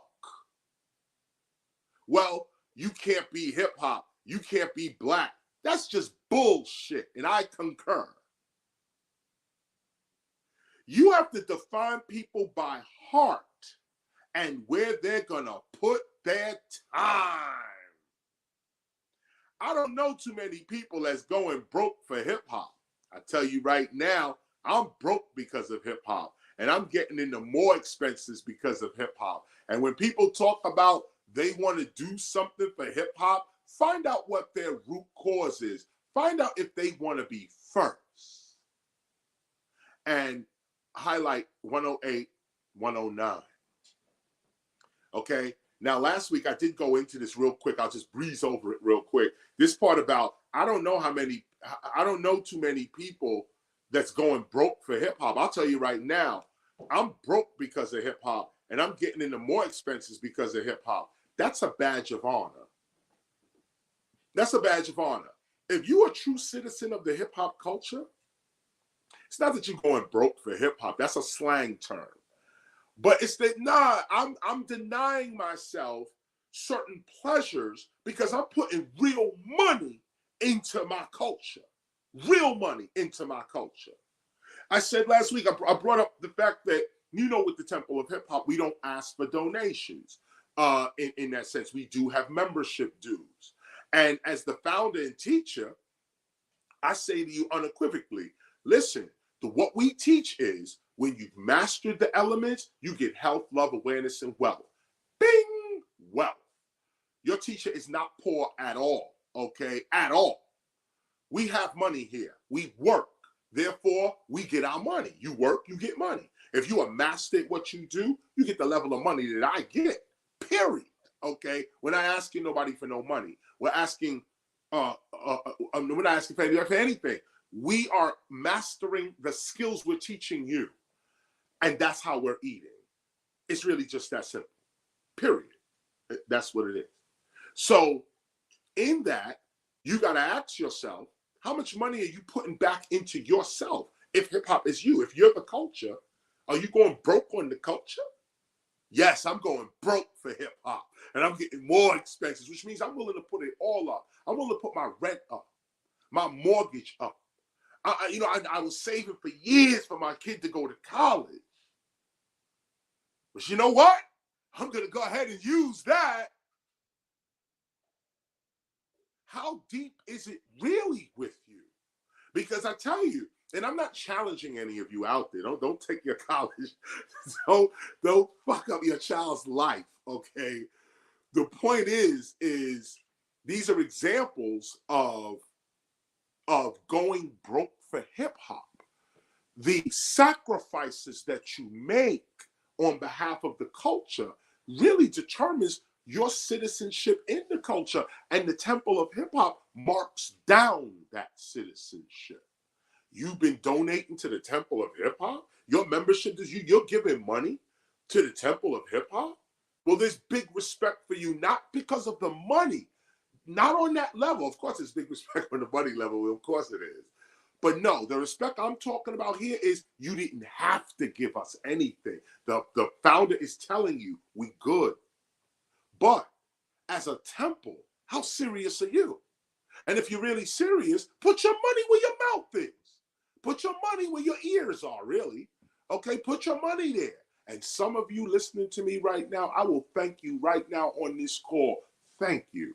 You have sent in thousands of dollars, and we thank you for that. Thank you for that. We will use that money wisely. Wisely. You don't ever have to worry about corruption, thieving, embezzlement, stealing. You ain't got to worry about none of that here. No, not at all. We're going to use that toward the building of our land, our city. This is what we doing every day. Every week I come on and I reiterate. I try to tell you what this is and be clear. So those that want to put their money on that, you know you get a respect that's a little more extensive, okay? A little more deeper respect because you didn't have to do it. And that's the point. If you don't have to do something, but you still rising to the responsibility, come on, man. That's honorable. That's admirable. That's respect right there. And it's not just hundreds of dollars. Joe, you got $5. You gave the temple $2 of your $5. You get the same respect as somebody who gave us $200 out of their $500. It's not the money so much as the rising to the character, where the money becomes a symbol of that rising to the character. So this part right here is, I don't know too many people that's going broke for hip hop. I'll tell you right now, I'm broke because of hip hop, and I'm getting into more expenses because of hip hop. That's slang. Jacqueline Hines not broke, and she ain't broke because of hip hop, okay? But she is sacrificing certain pleasures in her own life for her museum, to show up at this meeting. She showed up. Actually, she in the meeting, okay? All of that's expenses. And that's what that means. I wanted to point that out. So highlight 108 and 109. Okay, continuing the read. Sorry. Continuing the read. I don't care. This is Jacqueline continuing. I don't care. There can be 5 museums up tomorrow about hip hop, but my museum will still be established because I know the concept and the thought and the heart that I have in it. It will always be successful. That's a spiritual note, because remember, she didn't know what you were saying at the time. But guess what? Her museum is successful because somebody who was there, KRS-ONE, documented her words. So even though we don't see her physical museum, the museum exists because she said it exists, and she's declaring. And look at this spiritually, okay? I don't care. There could be 5 museums up tomorrow about hip hop, but my museum will still be established because I know the concept and the thought and the heart that I have in it. It will always be successful. Reading about her museum today makes her museum successful. That was a prophetic statement.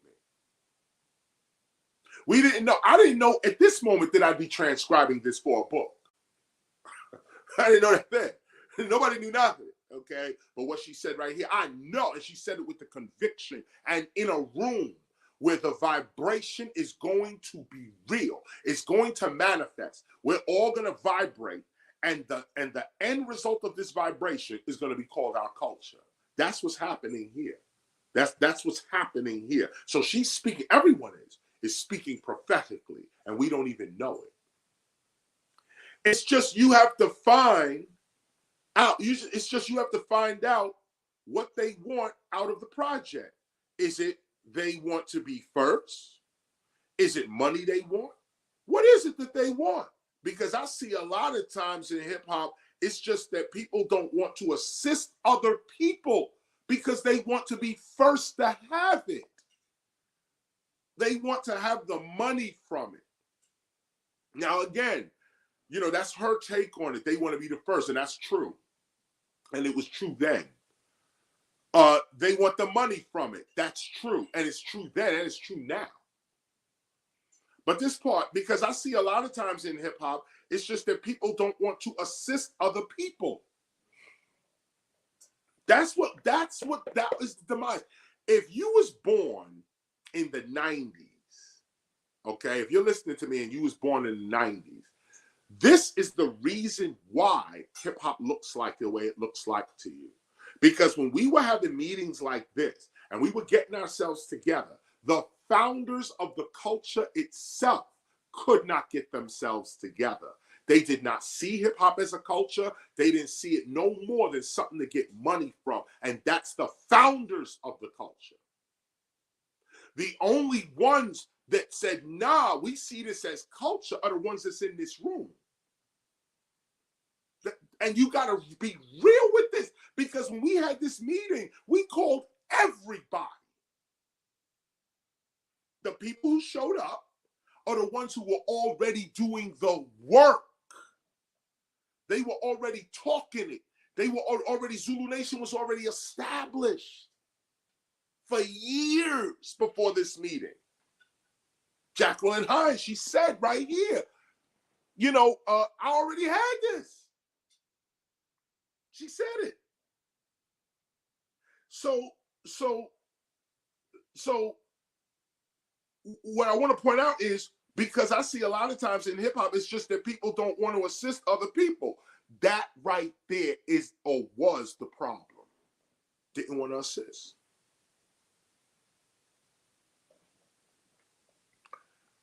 And also a lot of times they didn't want to assist because they didn't know who she was. We don't know who you are, so we're not going to assist you. Look at this. And there's two sides to this story. As you will see, Crazy Legs lays down a strong argument. She's speaking her piece, and I'm breaking you down her piece, why she's saying this, what it means today, and what it means for you. She's breaking this down and making salient points. These points matter, okay? What she's saying here, Jacqueline Hines, what she's saying. She's popping certain things and making us remember the mood of the moment and what was going on during the times. Nobody wanted to help nobody. It was all competition. Because I see a lot of times in hip hop, it's just that people don't want to assist other people because they want to be the first to have it. They want to have the money from it. And notice how important being first is.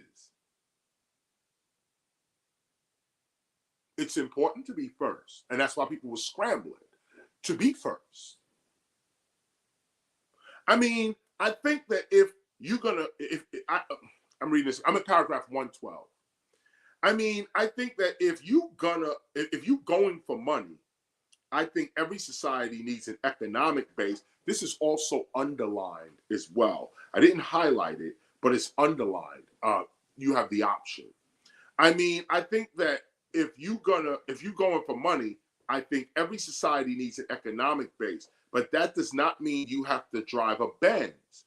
If we all live in the same community, we all eat, we live, and we happy, and we live in the life that we supposed to, like a village in Africa, then you don't need expensive clothes. You set your own standards. You don't have to live off nobody else's standards. That was strong, what Jacqueline said right there. That was strong. Did you hear what was said? Like a village in Africa. If we're living amongst ourselves, living in our own custom, you don't need ice, expensive clothes and cars and all of that. These are other people's standards. You set your own standards. That's why it's underlined. We're not highlighting it because it's not part of the whole lesson. But take a look at what is underlined. It's important. Moving on. After a brief comment of an unknown member of Zulu Nation, Crazy Legs addressed Jacqueline Hines' remarks. Crazy Legs said, you know, what we're missing, Crazy Legs said, you know what we're missing? I think we should hit the first thing she spoke on. I think it was something more personal with certain people in here. The fact that I'll tell you straight up, and he now moves over to talk to her. When you first called me, I never heard of you in my life. Stop. That means she did call him. Okay. That means we're verifying the top part here. And that's why nobody argued. When Jacqueline Hines said, I was the first one to do this in front of all these dudes, nobody said nothing. Now here comes Crazy Legs. You know what you're missing? You know what you're missing? I think we should hit the first. I think we should hit the first thing she spoke on. I think it was something more personal with certain people in here. The fact that I'll tell you straight up, when you first called me, I never heard of you in my life. And bottom line, most of the people that call me to get involved with projects, and I'm sure with certain other old school people in here, we don't know who they are.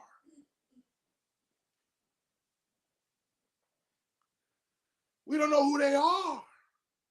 And don't forget, we're the first ones to get jerked. He was gonna say, we've been getting jerked, but he's talking. So he says, and don't forget, we're the first ones to get jerked. The first ones. This is a true pioneer talking subjectively about his culture. We were the first to get jerked.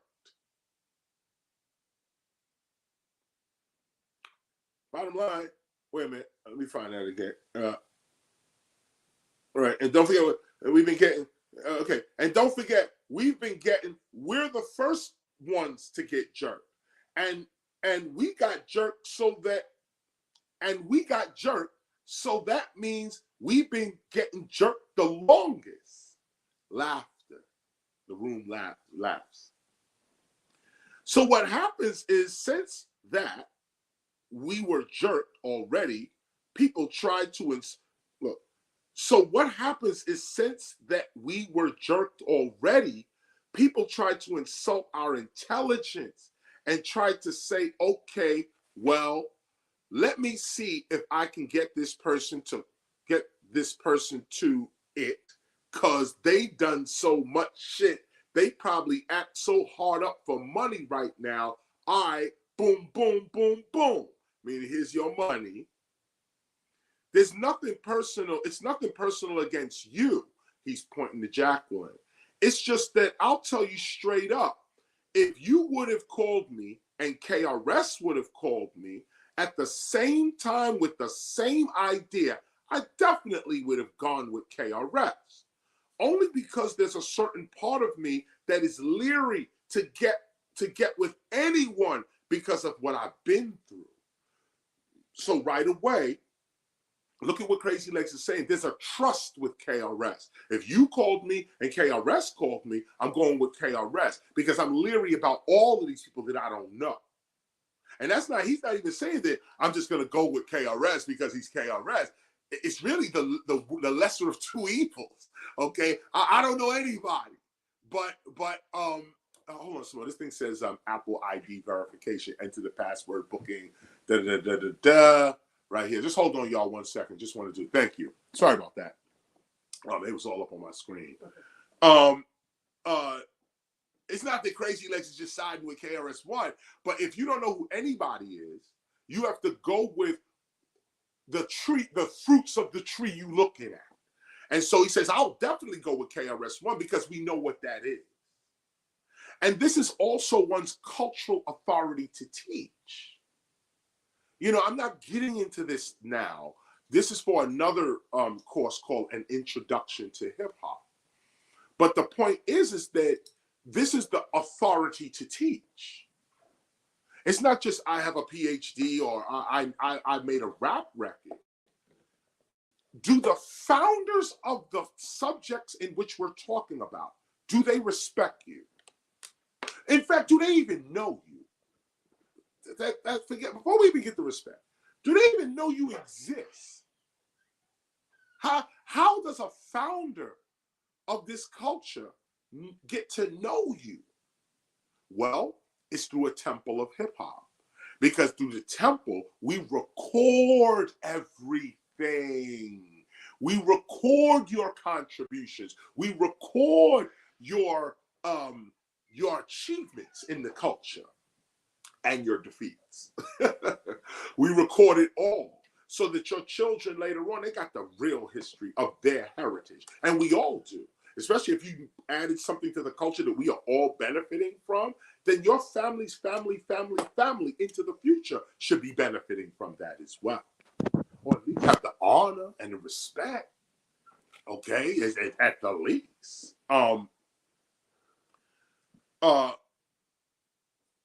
And also this Apple. Oh, here I'm just going to do this.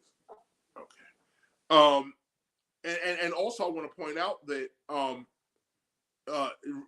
look at this right now. The end of this. The end of paragraph 115 on the other side of the page on 516. It goes. He said because they try to insult my intelligence. Let me see if I could get this person to it. Yeah, get this person to it.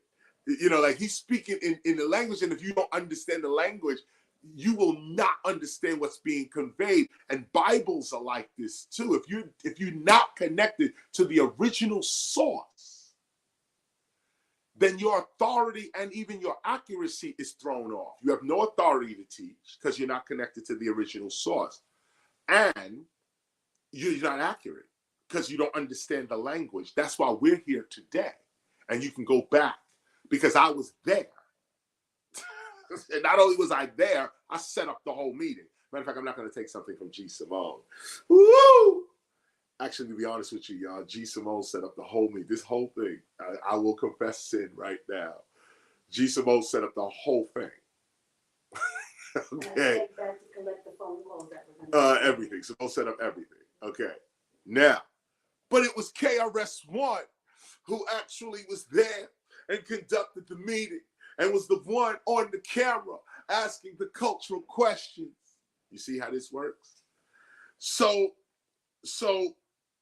it's not, Crazy Leg says, it's nothing personal against you. It's just that I'll tell you straight up, if you would have called me and KRS would have called me at the same time with the same idea, I definitely would have gone with KRS, only because there's a certain part of me that is leery to get with anyone because of what I've been through. You forget, and here's the underline, we did this out of innocence. That was such a profound line. Now remember, Crazy Legs is talking, okay? But the spirit is this is for all time, okay? Here it is. You forget. We did this out of innocence. Innocence. I got a record we did on IMAMCRU12. There's a record on there called Innocence. Go check it out. You forget we did this out of innocence.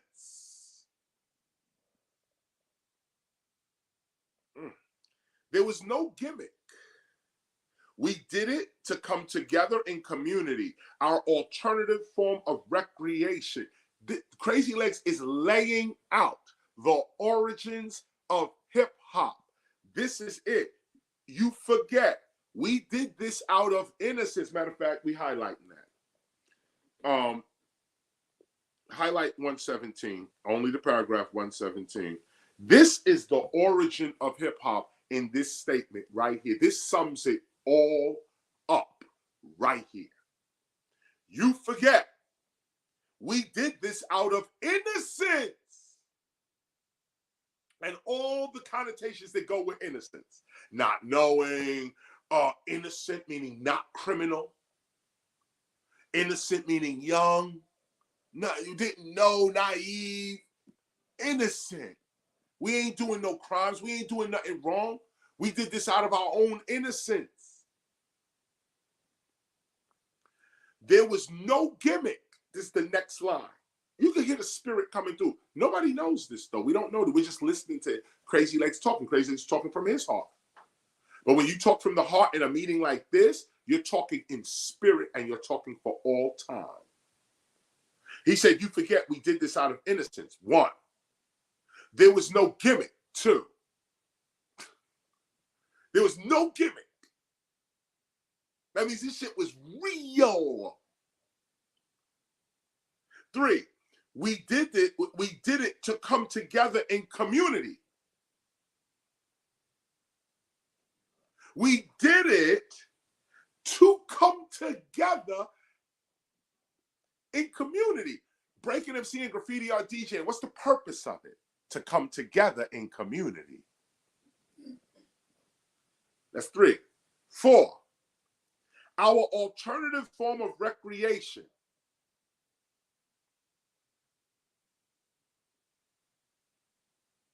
alternative form of recreation. Alternative form of recreation.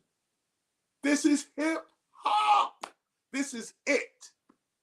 Nothing else. Not all these people's opinions. Not all this. This is out the mouth of a originator. Crazy Legs. And he is crazy.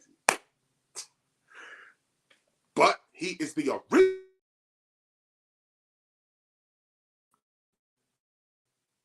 We're not looking at all the scandal and the controversy, all of that. You can do that if you want. But when you're talking about knowledge, cultural authority, real nation building, you got to go to the original mouth. Let's go to the original mouth and see what the mouth said at the moment where it was all going down. Here's what was said. And you can mark this as 1, 2, 3, 4, and 5. Here's 5. We were creating it, and we didn't even know what we were creating. 5. I mean, look at this. And you know what? I'm going to go ahead and put a 1. You forget we did this out of innocence. I'm going to put a 2. There was no gimmick. 3. We did it to come together in community. 4. Our alternative form of recreation. 5. We were creating it and we didn't even know what we were creating. That means we didn't create it. Or we were co-creators. We were creating it, but didn't know what we were creating. Do you understand how profound that statement is? Think just for a moment. Take a moment and think about that. We are creating something. We know we're creating it, but we don't know what we're creating. But we know we're creating it. What is the it? What is the it that we're creating? We know we're creating it, but we don't even know we're creating it. That means there's another intelligence that's creating with us. This is out the mouth of those that were there, okay, including your teacher talking to you right now. But this is Crazy Legs. This is Crazy Legs, okay? Reading on, okay? Here's 118. Highlight 117 and go ahead and put 1, 2, 3, 4, and 5 in their respective places. Reading on, 118. And then we realize, this is Crazy Legs continuing his talk to Jacqueline Hines. And then we realized that when places like the Roxy, Negril, Danceteria started opening up, these were famous clubs. These were big, big clubs, okay, back in the days for hip hop. We used to all meet there. As a matter of fact, if you want to see what the Roxy looked like back in the days, look at the movie Beat Street. The movie Beat Street, they have a scene where they go into this club where this guy gets his gig to play at the Roxy, and he goes down, and that's when you see his younger brother gets into a b-boy thing, and everybody does their thing there. But that's the real Roxy. That's the real Roxy. The way it looked, everything. They didn't change nothing. That's the way the Roxy looked, and that was the stage that they had there as well. So these clubs, Roxy, Negril. Negril was downtown. It was actually a hip hop and reggae spot. Negril. Danceteria was another one. I used to be in there all the time. Danceteria. I met Madonna in Danceteria before her records were big. Before her records, she was a dancer. She used to dance at Danceteria. Just one of the girls dancing Danceteria. Then she made Like a Virgin. And that was, oh, that's the end of it. She left Danceteria, obviously. So it says, and then we realized that when places like the Roxy, the Grill, Danceteria started opening, they were giving us guest lists of like 50 people here. Bam got 100 people on his guest list. Legs, you got 50 people for your Rocksteady crew. And meanwhile, all these white people, whatever, were coming in to see us that was coming from the Bronx and Manhattan and wherever would underline, come to see how we live. Instead of going to the jungle, they brought the jungle to the clubs. And we were the spectacle. Do you not hear? This is out his mouth. Real life. These are the facts. Okay? He's talking about what happened. Okay? It is a lot to read in that. Meanwhile, all these white people, okay, now we up in the Bronx, we Latino black. We got our own little hip hop thing going on. Okay? But downtown, where the Grill was, where Danceteria was, where the Roxy was, these are Manhattan clubs, okay? We wanted to be in there too. We wanted to go too.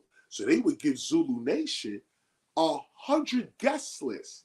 And we thinking, oh, we going in, we Zulu, they want us to be here. But our very presence in the club, the clothes, the talk, us rapping on the mic for free, happy to rap, happy to do breaking. We doing the illest moves on the dance floor because we're B-boys. Not because we in the club, the music comes on. Oh, you know I'm getting on the floor right now. But when you did that, these other people who was not hip-hop saw you. Crazy Lex telling you. They saw it. And they said, oh, look how they dress. Look how they talk. This was, Crazy Lex is marking down the transition when hip-hop left the Black and Latino communities and went into the mainstream, not the white community. He says white here, of course, because that's what it was. But New York is not white, okay? New York is everybody, okay? And everybody was in these clubs. But what Crazy Legs is talking about is that there was a huge white audience, and on top of that, the type of Manhattan people that was attending this was more close to white culture, white mainstream culture than we were. We was hip hop culture. Now today, everybody's hip hop culture. You can hardly even see white culture anywhere around in America anymore. That's not, I'm not proud of that, okay, to say that. But I'm just speaking the truth about what America is about today. Okay, most of America, whether you black, white, red, it don't matter who you are, you into hip hop, basically. If you urban, you into hip hop mostly, okay, and all kinds of hip hop. Well, you know, all kinds of hip hop. If you living in the United States today, but back in the day when Crazy Legs was talking, there was no hip hop culture. There was no dominant hip hop culture. We're just discussing it. We're just discussing it here. Okay, what was dominant was white mainstream culture. Okay, that's what was the dominant culture in the United States. And you had to toe that line if you wanted to be successful in the United States. Crazy Legs was speaking to that, saying that they was giving us guest lists for these Manhattan clubs. But when we got down there, we was the spectacle. Y'all couldn't come to our hood because you wouldn't make it out of there. But they brought us out the hood and into their environment, and now we was the spectacle. That is jewels. That knowledge that is being said right here, we need to know this forever. Forever. They take you out of your shit and put you in theirs. Now they got you. You're the spectacle now. Jacqueline Hines backed this up by saying, when you set your own standards, live by your own customs, you don't have to have a big car, expensive clothes. You living on your own terms. You're setting your own standards. Crazy Legs is actually saying the same thing, but he's taking her before she decided to open a museum and all of this type of stuff. He's saying, nah, first, we don't even know who you are. You did all this work, all this groundwork. We don't know who you are. Yeah, okay. So let me read on here. Okay, so understand what 119, what 118 actually is. Understand what 118 is. And when we realized that, when we went and say, and then we realized that when places like the Roxy, the Grill, Danceteria started opening, they were giving us guest lists of like 50 people here. Bam got 100 people on his guest list. Legs, you got 50 people for your rock steady crew.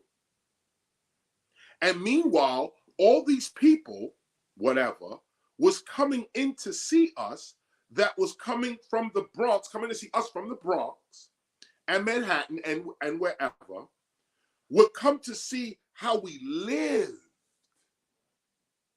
Not our performance. We thought we were performing. Others were looking at how we live. And on this other level, and as crazy as I said, look at what he said. This is how we lived. Our performances was our life. This is not a performance then. This is how we live. Look, and meanwhile, all these white people, whatever, was coming in to see us, that was coming from the Bronx and Manhattan and wherever, would come to see how we live. Instead of going to the jungle, they brought the jungle to the clubs, and we were the spectacle. So we're like, I realized that now, so we're like, wait a second. He said, I realized, like, wait a second. I'm not going in the cage for no one else anymore. I'm not going in the cage for anyone else anymore. That's really the declaration of I am hip hop, just not being said there. But you realize, wait a minute, I'm the spectacle here. And you make the decision, I'm not getting in the cage. Now, everybody you see on BET, MTV, and all these other video shows and satellite radio and all of that, they in the cage. Respectfully, you have to get in that cage to be on that. These people are not going to give you access to the public unless you do exactly what they say. Show up when you're supposed to show up. Do what you're supposed to do when they say do it. Now, if you don't want to do that, you're like me. You don't get airplay.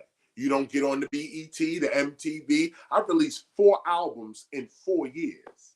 None of them played on the radio. None of them played on BET, MTV. I dropped albums. I just put a new album, video out called Raw Hip Hop. You don't see that on BET. You don't see that on MTV. You don't see that nowhere, right? But except if you want to see it, it's on the internet. Mad people are watching it, but mad people are watching it, but not there. Why? Because I don't want to get in the cage no more. I'm not a spectacle anymore for you to watch objectively and turn me off and on when you feel like you want to be entertained by some monkey in a cage called a TV. That's the digital cage. It's called a TV, okay, or a screen. Your phone, that's a digital cage, especially if you're coming through Viacom or any of these companies that clearly does not have our best interests in mind. You're in the cage, and you're in the cage for the money. So let's be clear with it. You know, there's no disrespect, but let's make a distinction. We're not the same. We're not the same. We are original hip hop. Those who decide to get in the cage violate original hip hop. Let's read on.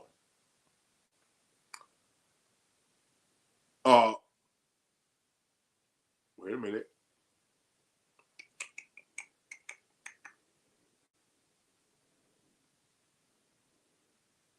Okay, let me read this again. So we were like, I realized, right where I said, I'm not getting in the cage for anyone else anymore. I'm not going in the cage for no one else anymore. Jacqueline responded, I understand that. But I think the best way, I think that if KRS would have called me and Tom Dick would have called me, and Tom Dick, didn't know Tom Dick, and I don't know KRS-ONE because I ain't never sat down and had a conversation with KRS-ONE. So what I would have done is sit down, have a conversation with KRS-ONE, have a conversation with Tom Dick, and then based on those 2 conversations, I would have made my decision. But I wouldn't jump I wouldn't jump the gun to say, oh, because of KRS-ONE, the room erupts into several voices. Jacqueline continued. Excuse me. I think, though, what needs to be done is that y'all need to find out what is going on, because there's a hell of a lot of grassroots people. And by the way, this is underlined too. There's a hell of a lot of grassroots people that's doing a hell of a lot for hip hop, but because they're not well known or they don't have celebrity attached to their names, they don't get the respect that they deserve. That was underlined in the gospel of hip hop. Very important line. Again, remember, these people are speaking from their heart, but this needs to be known forever. And as a teacher of hip hop yourself, as a cultural specialist yourself, you are supposed to be able to differentiate. This is wisdom, to be able to differentiate, to discern between the real and the fake, or the real versus the fake. Discern between the two. And here, this is one of the discernment. There's a hell of a lot of grassroots people that's doing a hell of a lot for hip hop. But because they are not well known or they don't have celebrity attached to their name, they don't get the respect that they deserve. The Temple of Hip Hop will forever be on the outlook for that, to make sure that we're not guilty of that, just riding with dudes because they got a big name, or because they are founder, or because they're this or they're that. That's why we're gonna side with you, because this, that, or only you, because of this, that, and the other. And somebody who don't have a name but got information or got real new knowledge, we're gonna overlook you because you don't have a name. We can't do that. Okay, that's not what we're doing.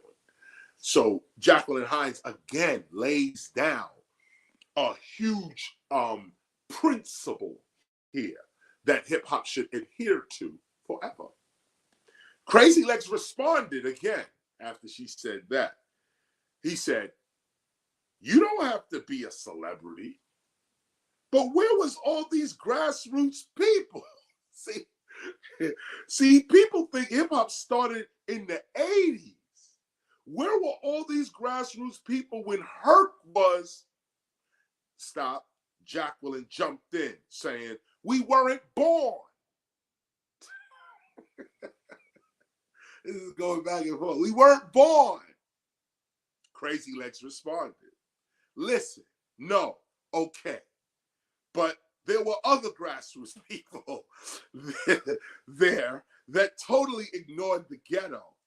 That's why we had to come up with our alternative form of recreation." Now stop there.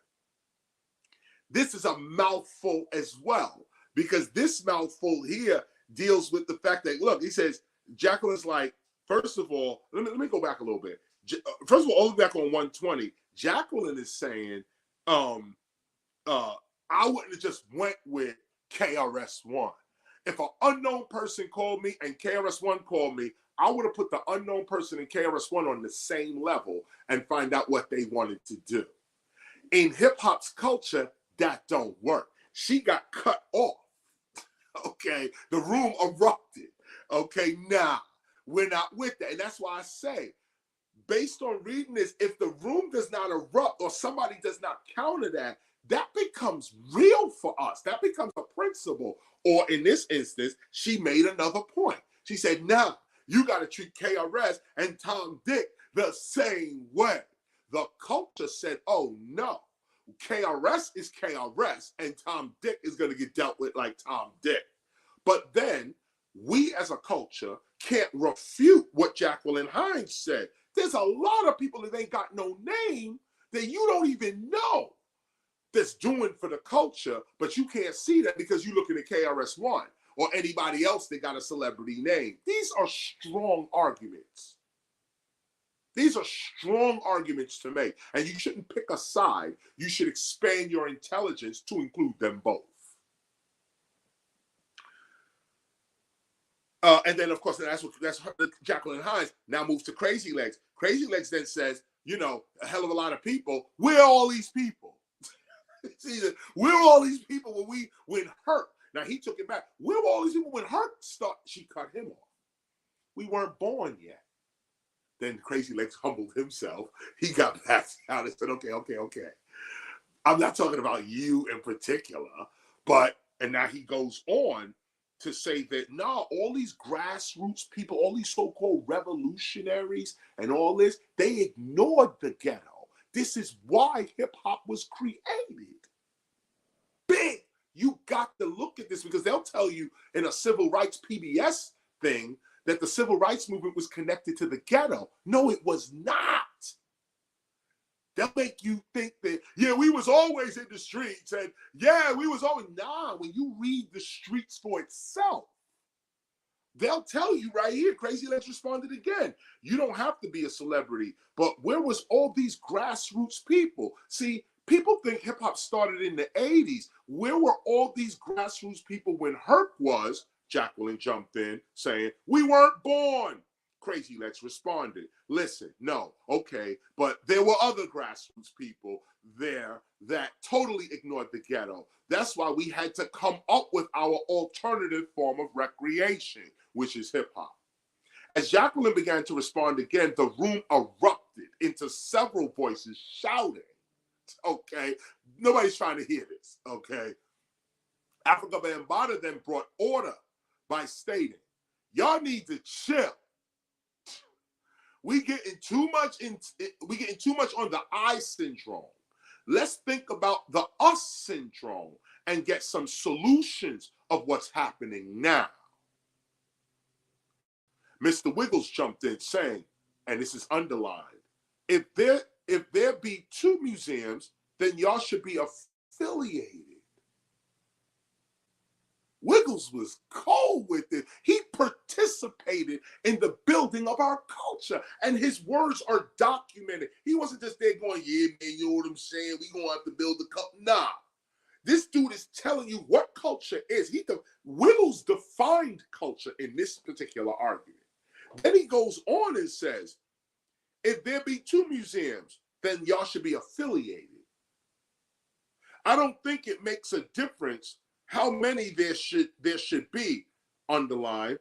We should have 100 scattered all over the world. I took that for the Temple of Hip Hop, no doubt. We will have 100 of these scattered all over the world. This is a franchise situation. Wiggles called it out in 1994. Wiggles said, no, the museum should be all over the world. They should be dotted all over the world, not one museum. We should have them all over the world. We said this in 1994 at the birth of hip hop as culture. Do you hear me? Okay. Daddy O from Stetsasonic then said, quote, I want to go back to the original question that KRS asked about preserving the culture. And by the way, this is the first time that question was asked too. How do we preserve hip hop? This is the first time it was ever asked, and I'm the first one who asked it. So Daddy O comes back. And he says, I want to go back to the original question that KRS asked about preserving the culture. And I think the best point, which is personal, is the point that my man over here made. Because I really don't have long to be here. But one thing I want to say to y'all is that it ain't even about us. It's about them little shorties. I think them shorties, and this is underlined, I think them shorties is going to be the ones to preserve it because we going to be out of here. That was underlined, okay? I think the shorties are going to be the one to preserve it because we going to be out of here. You talking about that. I think that when we start thinking about hip hop, underlined, we're going to have to start providing. We're going to have to start providing. I mean, I can't do no better than my man right here, pointing at Hakeem Green. Hakeem from Channel Live.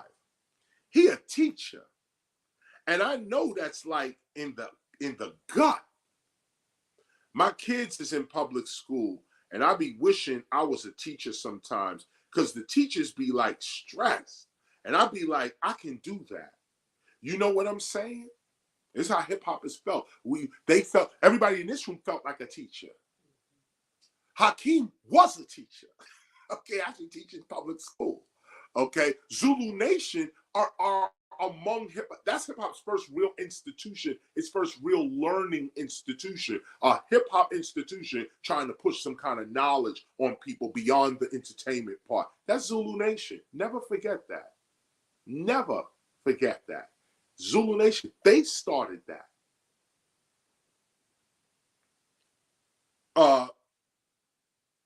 We gotta provide.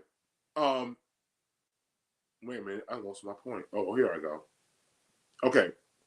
Let me just hit this last part again. My kids is in public school, and I'd be wishing I was a teacher sometimes, because the teachers be like stressed. And I'd be like, I can do that. You know what I'm saying?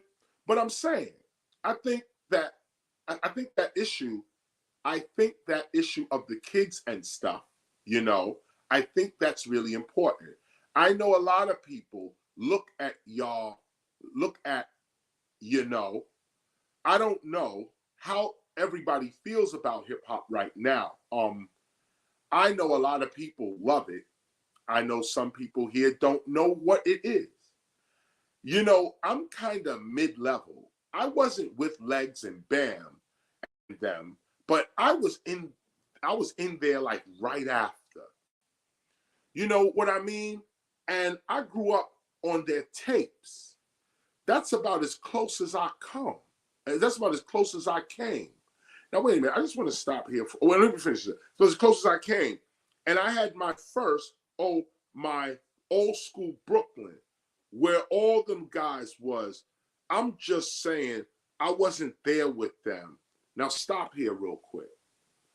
Now, of course, you see Daddy-O stumbling through his words. And he's you know, because he's thinking while he's talking. And we are all reading his thoughts. Okay, I just wanted to point this out, because when you look at the transcription, it doesn't make any sense unless you are the culture itself. And I urge you to go back and look at what he was saying. Look at it. Because when you look at it, you can read it better. Looking at it from a transcription point of view, you're not getting what it is. And I say that in reference to all the holy books that we read today. Jesus said. That's not what Jesus said. And that ain't even how he said it.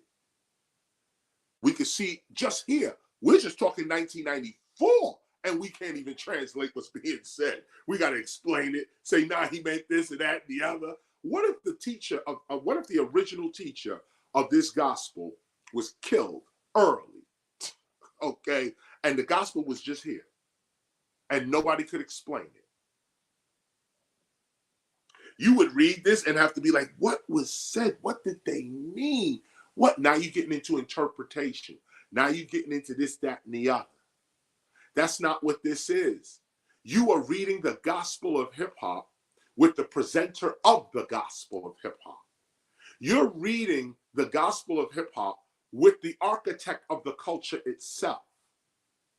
You should really kiss yourself right now. You should really pour yourself a drink and celebrate yourself right now. Because if you're on this call, you're getting the cultural authority to teach the culture. Not only knowledge, the inside knowledge, but if you're not on this call and you're not hearing my voice and you're not hearing my words and how I'm moving my neck and how I'm trying to fix my hair every 5 minutes, you're not getting the culture. You're getting some other thing, okay? But you're not getting the culture. The culture is face to face.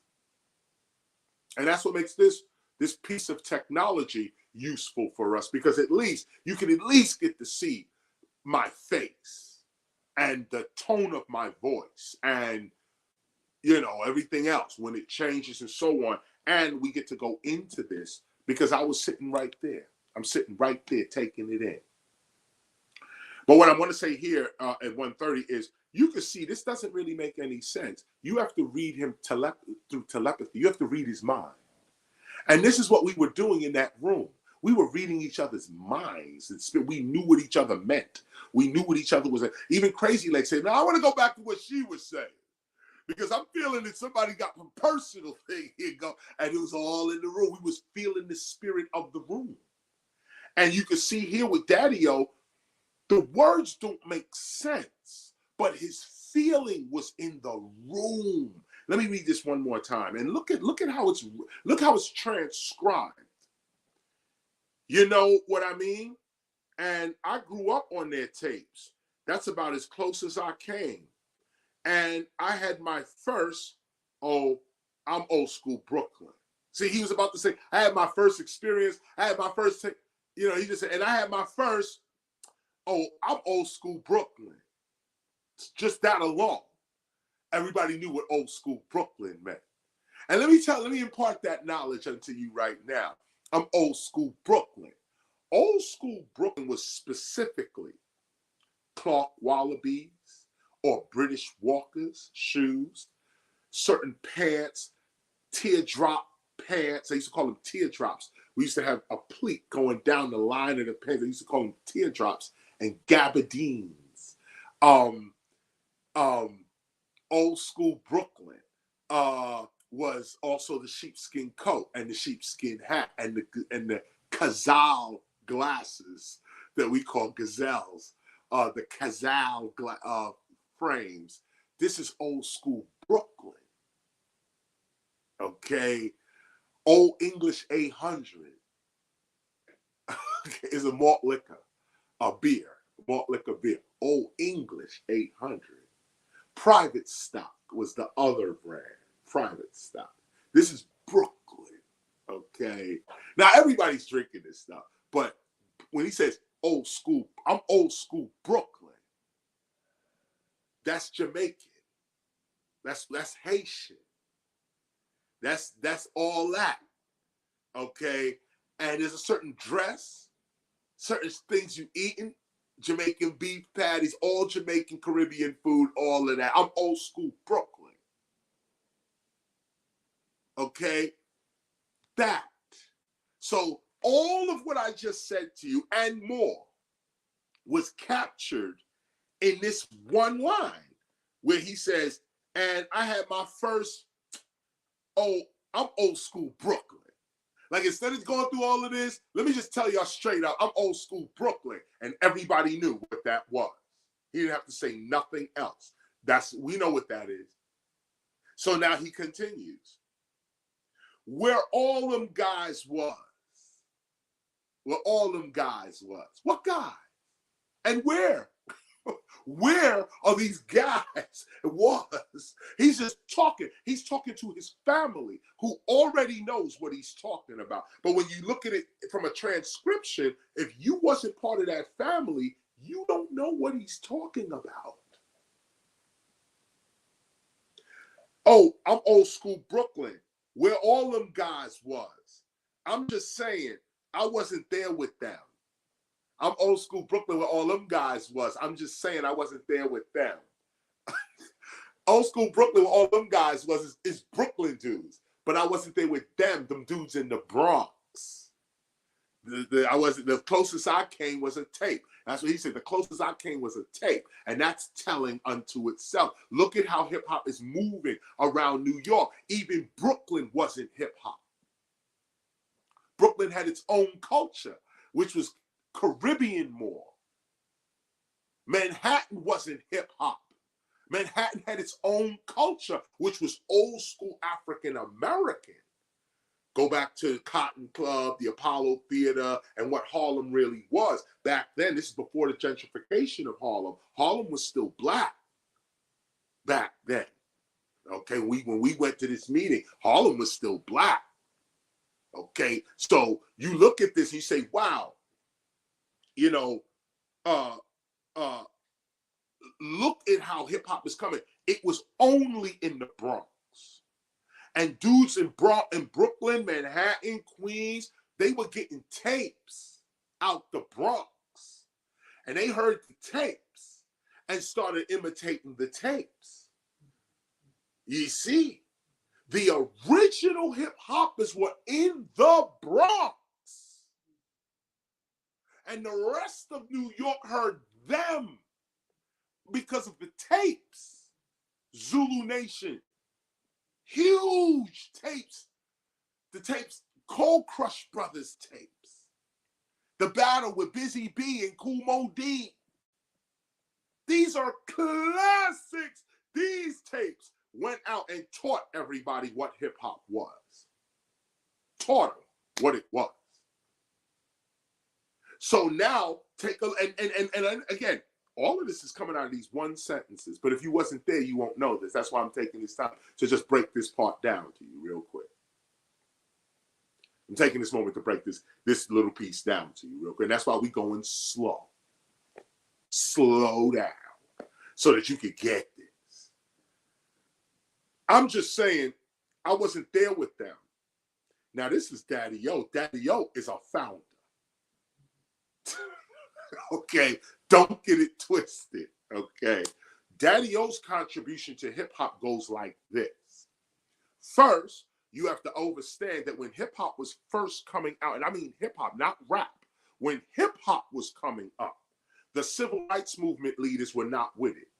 The only one who was with us at the time was Sonny Carson, who was, and that's not civil rights, that's black nationalism, along with Stokely Carmichael. Sonny Carson with X-Clan and Stokely Carmichael with Boogie Down Productions. Those were the only, everybody else was dissing us. Oh, wait, let me shout Malcolm X's wife, Dr. Betty Shabazz. She came to our aid. Shout out Betty Shabazz. These are, and again, I can count these people on my hand, okay? How many civil rights or black nationalist leaders were really with us. Shout out to Minister Louis Farrakhan, straight up and down, always walked with us, always been down with us, always, and dissing us too. Don't think Farrakhan's like, yeah, you hip hop. No, in the book, we quote what Farrakhan says about hip hop in this book. He was hard on us because he's the father. Straight up and down, told us the truth. This is who you are. This is what it is. Wake up. Let's go.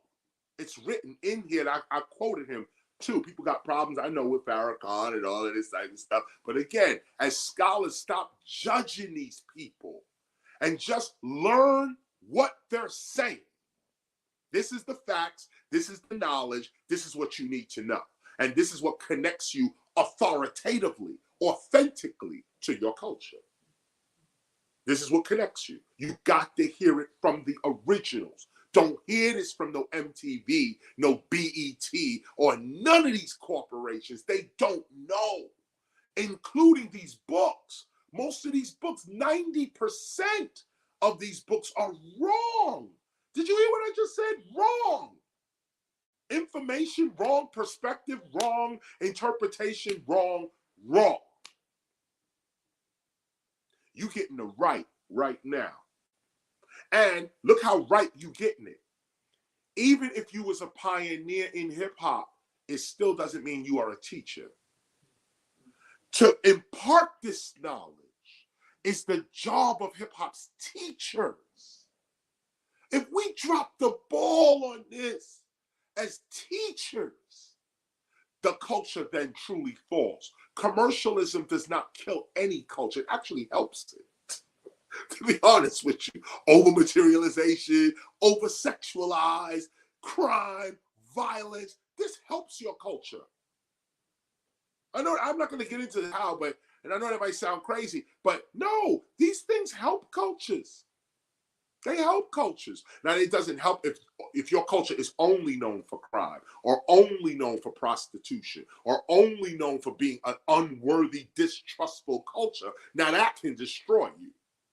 But all cultures got their bad boys, and the cowboy and the Indian, and the voluptuous woman that seduces everybody, and the strong man who can lift 1,000 weights. All cultures got, and they got their priests and their teachers and their philosophers. Hip hop is no different than any other world culture, no different. But to learn that, to be a teacher of that, you got to get it from the originals. And that's why I'm doing this. That's why I'm doing this here. This is a duty for me, a sacred duty. As hip hop's first master teacher, I have to do this, or the culture does not know the truth. And what a shame if I drop the ball. What a shame. The culture doesn't get the truth. Nobody gets the gospel. We don't know what we're doing. And we just fade off as the music genre.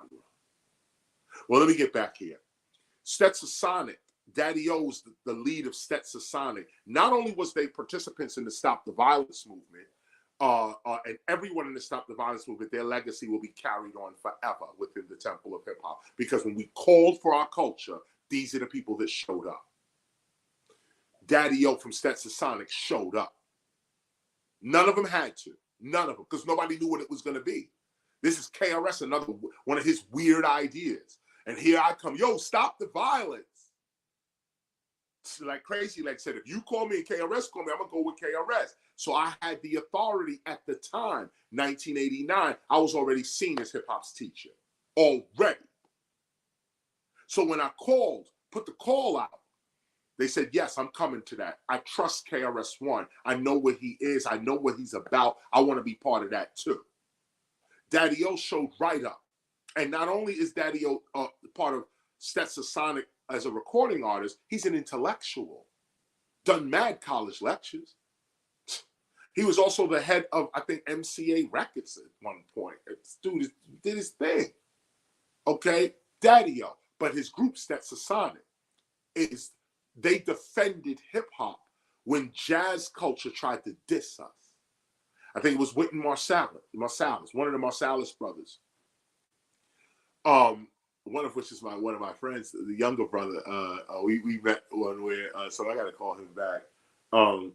At the 1619, the 1619 project. The people from the 1619 project, they called me up to do a lecture there, and it was Dave Marsalis.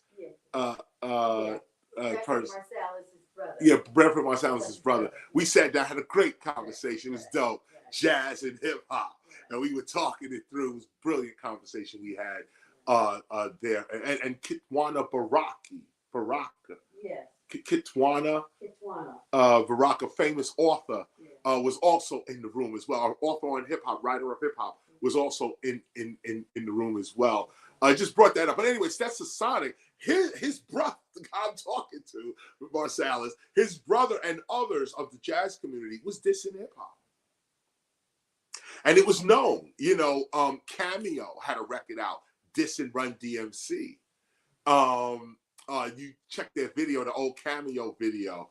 They dissing Run DMC. You walk around town thinking that you're cool when you not to realize that you acting like fools. If it's music, we could use it. We can dance.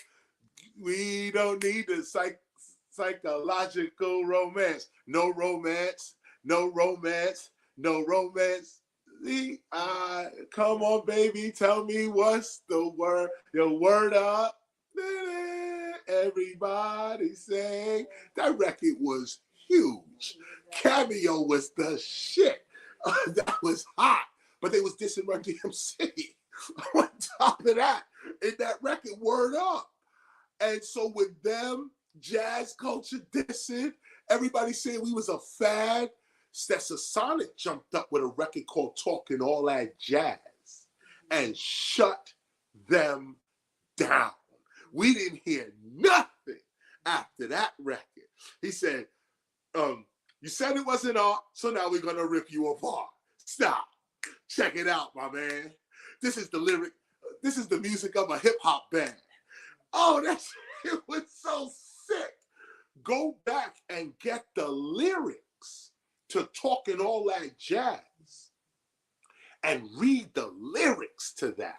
That was a defense of hip hop against the jazz community that was outright disrespecting us, along with the R&B. It was Daddy-O and Fruit Quan and the MC Delight and all the other members of Stetsasonic that pushed back on that. That's why he gets respect and his name gets taught in our culture, because he actually did something to defend and expand the culture itself.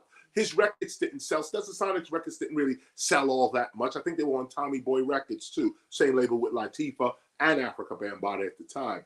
But their records didn't really sell. And I think that I'm looking at my DJ years. I'm spinning the record, and I think I see Tommy Boy label. I think. Don't quote me on that. You could always look it up. But Stetsasonic, and that's the first hip hop band. Not the Roots. Big up to the Roots, Questlove, and shout out to Black Thought, just on some MC shit. Okay, shout out to you, my G, all day. Okay, Black Thought. Oh no, his name is Tariq. Yeah, Tariq now. Mm-hmm. Shout out to Tariq. Actually, I know him as Black Thought. Hip hop knows him also as Black Thought as well, of the Roots. Brilliant MC. Well, anyway, I'm getting off into him. But before the Roots, there was Stetsasonic, and it was Tommy Boy, right? Warner Brothers Tommy Boy. Stetsasonic was on Tommy Boy, so I was correct about that. So this is why we stopped for a minute and mentioned Dude, Stetsasonic, Daddy-O, like that. Okay. And we're coming to the close of our read as well, coming up on the 3-hour mark. Plus, I also want to play The Origins of Hip Hop, which is an old film we did, but it's very telling. It's very telling. Some of the information, when we talk about the movement, what we want to do is show you films that exemplify the movement. What was the actual movement? Like when you say a movement, what is it? You know, and where's the evidence of that movement? Who was in the movement? Who did something in the movement? Don't just say, I'm down with the movement. You don't know the year of the movement. You don't know what happened in the movement. Nothing. And that's what a lot of people are doing. They're playing themselves, really, because you could get educated. You could just go get educated, especially if you're serious about something. I'm serious about hip hop and I'm serious about this movement. Then go get educated so you could articulate the movement and so on. That's what we're doing here today. That's what we're doing right now. So I just want to mention that that's Stetsasonic. All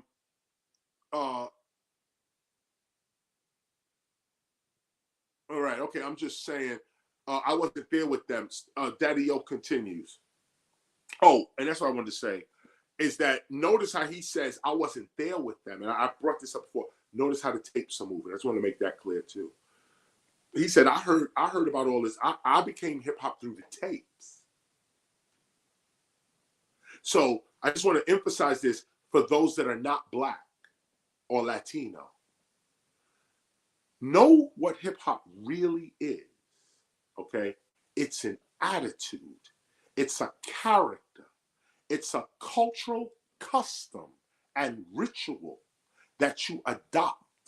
Race does not matter. Daddy-O is a Black man, okay? And he was not hip hop, okay? Daddy-O, Black man, okay? But he was in Brooklyn while hip hop was starting in the Bronx and the tapes were going around. So he, as a Black man, gets the tape and says, this is what I'm about. Not only does he, years later, Snoop Dogg would get the tape. Snoop wasn't there. Dre wasn't there in the Bronx. But they heard us, heard the music. They didn't get tapes. They got, well, actually they did get tapes, but they got Red Alert. They're getting tapes off the radio now, okay? And New York radio is what the West Coast is now hearing. And they're like, oh shit, this is the rawness right here. And then they adopt it and start doing it in their own way. And so you got to see this, that hip hop is not Black.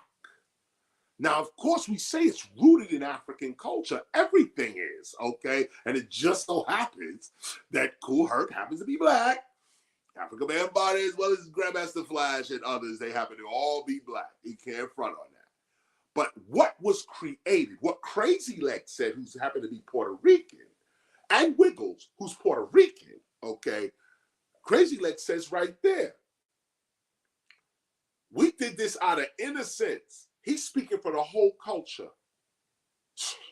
And he Puerto Rican. Okay, he talking about all of us, and we all listening and agreeing with this Puerto Rican. Okay, he's saying, yo, we did this out of innocence. We did this for these reasons, this reason, and that reason. And everybody was like, word, word, word, yeah, yeah, yeah, as he's talking to Jacqueline Hines. So don't get race in this. This is not, hip hop is above that. If you have the character, you part of this nation, period.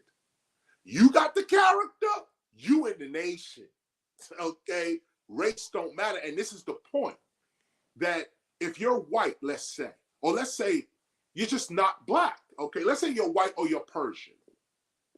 Let's say you Persian, okay? Let's just say that you Arab, okay? Persian and or Arab, right there, okay? You say, yo, I feel this culture though. I know I'm Arab. I'm born in the Arab culture. I'm Arab. But I feel hip hop crazy. I could do this. I think I'm good at it. You could be a B-boy, B-girl. You could be a graph writer. You could be an MC, whatever. DJ, you think you good. You think you hot. You say, yo, I'm hip hop. I'm Arab though. What you do is you get yourself a copy of the gospel and you start reading the actual words of the actual founders of what you say you're good at. You know you didn't create this culture. You saw it, you heard it, you was influenced by it. It was already in existence before you even got turned on to it. But you feel it. Now that you are turned on to it, you say, yo, I feel this. I feel this. Now you go get educated. And in your education, you learn this thing ain't about Arab. This thing ain't about Persian. This thing ain't about black, African, European. This ain't about none of that. In fact, that's not even part of the conversation. The conversation is there's a new civilization in the earth. Are you part of it? That's it. That's it. That's it. There's a new civilization in the earth. Are you part of it? No, I'm not. There it is. You live your life. No, I'm true to Italian culture. I'm Italian. I'm not leaving that. I'm Greek and I ain't leaving that. I'm Jamaican. Okay, that's it. Okay, I'm Chinese. Okay, that's it. I'm not leaving my culture. There it is. And you know we will celebrate your culture, and that's it. And that's the end of it. There ain't nothing nobody can say, nothing nobody gonna say. That's it. But if you like me, and your culture has rejected you because of your thoughts, because of your ideas, because of who you want to be, even as a human being, your culture has rejected you. Your church has rejected you. The society in which you live in rejects you. Come to hip hop. Come on over here. If you've dropped out of school and wondering, how am I supposed to survive? I don't have a degree. I don't have nothing. I just learn what I'm teaching you here today. You'll live a life better than any PhD. I'm doing it for you right now. Don't think the KRS-ONE has been hooked up. In fact, I'm blacklisted. Okay? Ain't nobody hooking me up with nothing. Okay? I'm blacklisted. You don't want chaos. And I'm still at the top of my class. Still at the top of my culture. Still at the top of my skill. And I'm telling you, the way I do this is this. I follow the principles of our culture, and they're magnificent. They help you. They help you. So in closing, let me finish off Daddy-O. 131, paragraph 131. I think that a lot of people may have discrepancies with where hip hop is going and all that. But I think that people need to realize that none of this stuff moves without young people. And young people are viewing rap artists and what they know as hip hop a certain way. If we want to impact society in terms of the way that we think about hip hop, then I think it is the way we think about hip hop, then I think that it is probably two levels that those two guys were talking about between KRS and my man right here. And he's pointing to Hakeem. He said between two, the solution is between what KRS is saying and what this guy Hakeem is saying. That's what Daddy-O is saying. Because KRS seems like he want to bum rush the executives, and I'm with him. Everyone laughs. And this is also a line here too, because this is right around the time where I'm being called contradictory, because I have this whole stop the violence movement. But when I speak about hip hop, I'm like, no, dude, you'll be on the floor. And a few dudes tested that and found themselves on the floor. So KRS-ONE was, oh, you contradicting yourself, you being a hypocrite. You know, you can't run around with all this violence, so to speak, and be the head of the Stop the Violence movement. And I heard that argument. I did hear that argument, and which is why I cooled myself off too. I did hear that argument. But I did not abandon the strategy, which I'll kick the can down the road to our children. That's how I dealt with it. I spoke about this a few times in our talks like this. I kicked that can down the road because I do believe we should fight for hip hop. I do believe that militarily we should get armed and fight for our culture.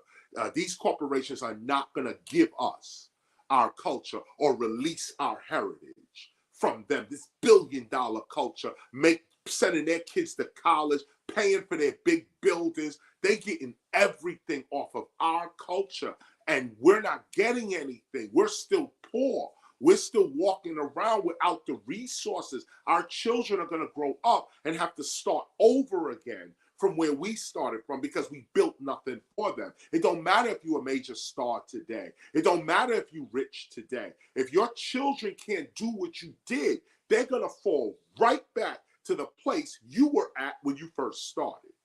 And that's what we've been doing. We just repeat our parents' first place because some of our parents have not achieved or gone anywhere or laid anything down of any significance for our children. That's why hip hop was created. We had nothing. So here's an alternative form of recreation. And because we were born divine, even our forms of recreation became a global culture worth billions. We are the most valuable people on this planet.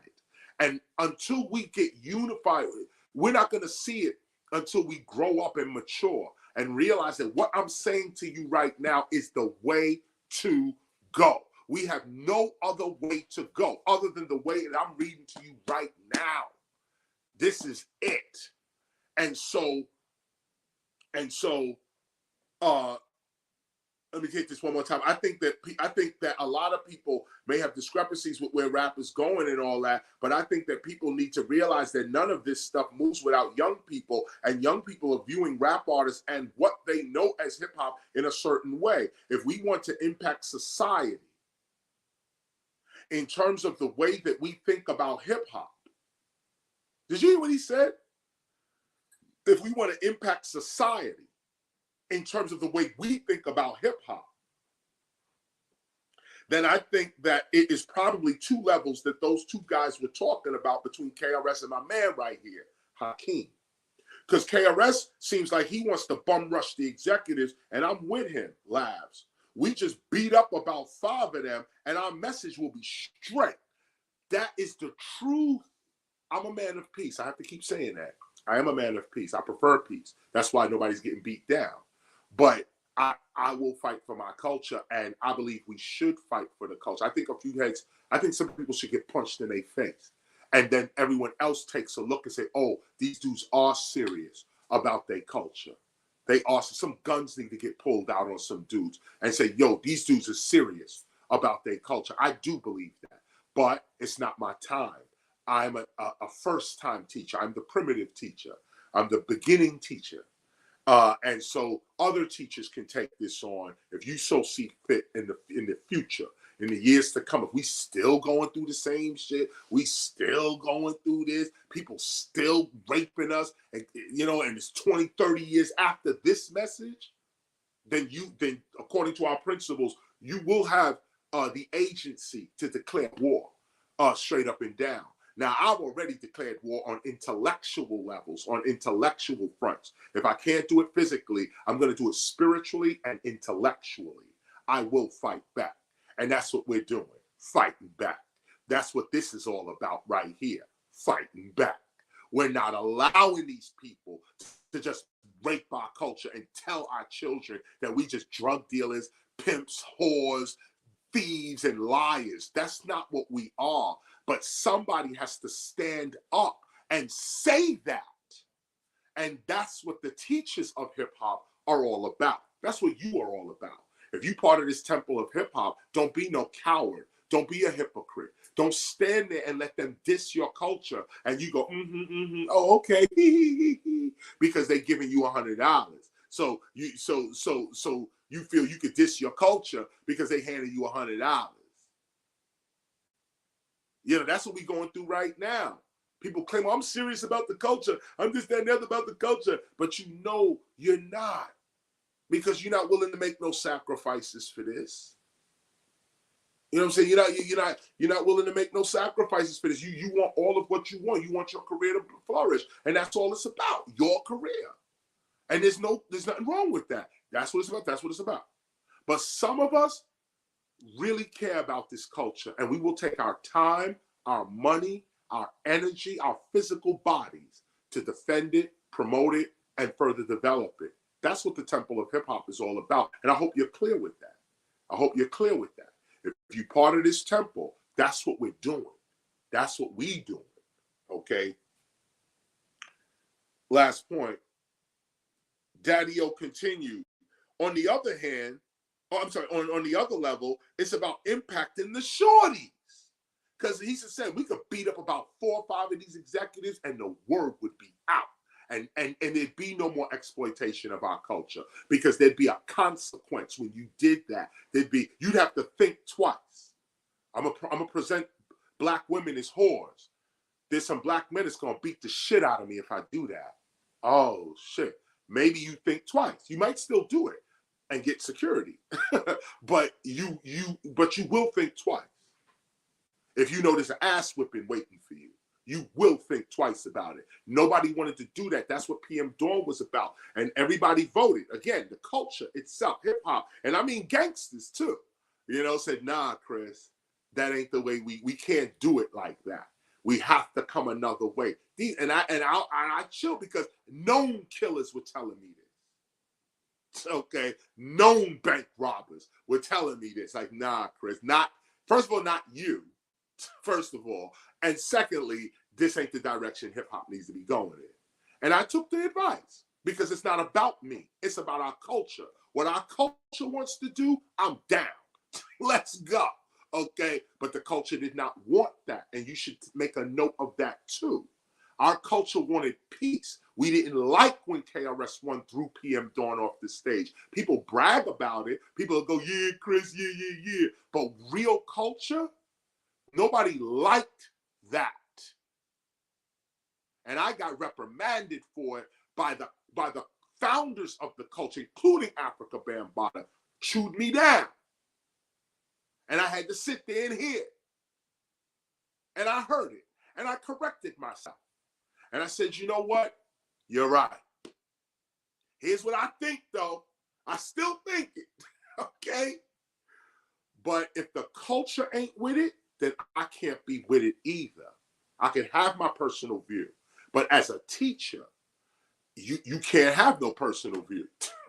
You got to do what the culture demands you do, and have the courage and the strength to follow through.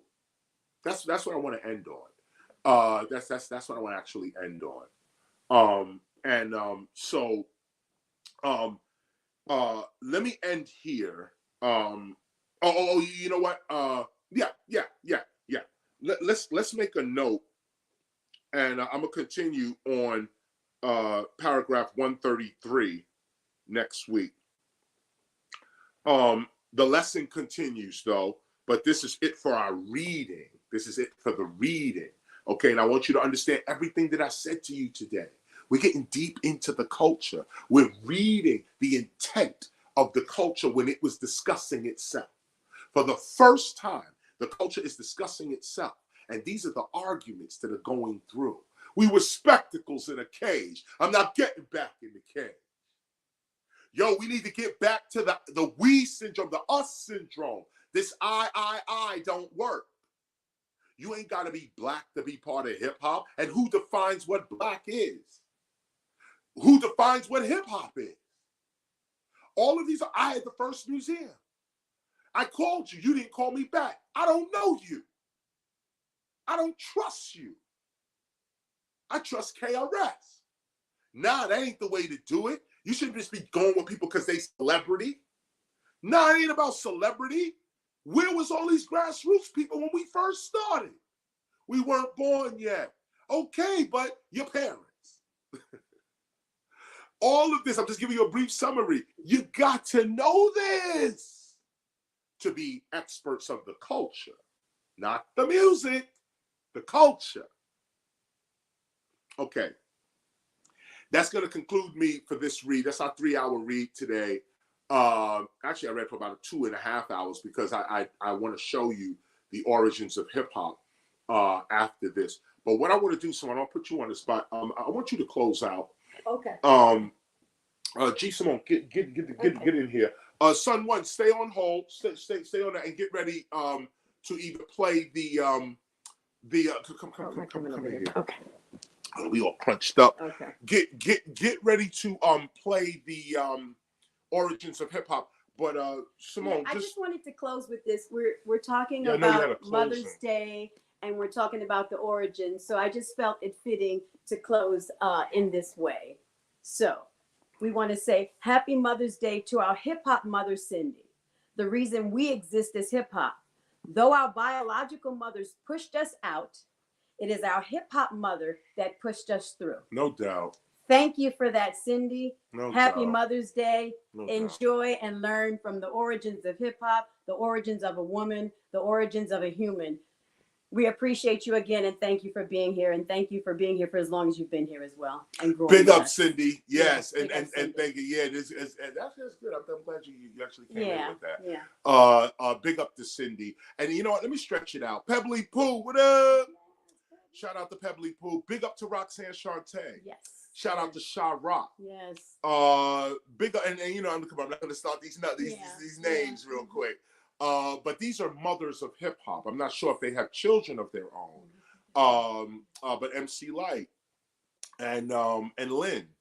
Yes, Spinderella. Spinderella. Word, Salt and Pepper.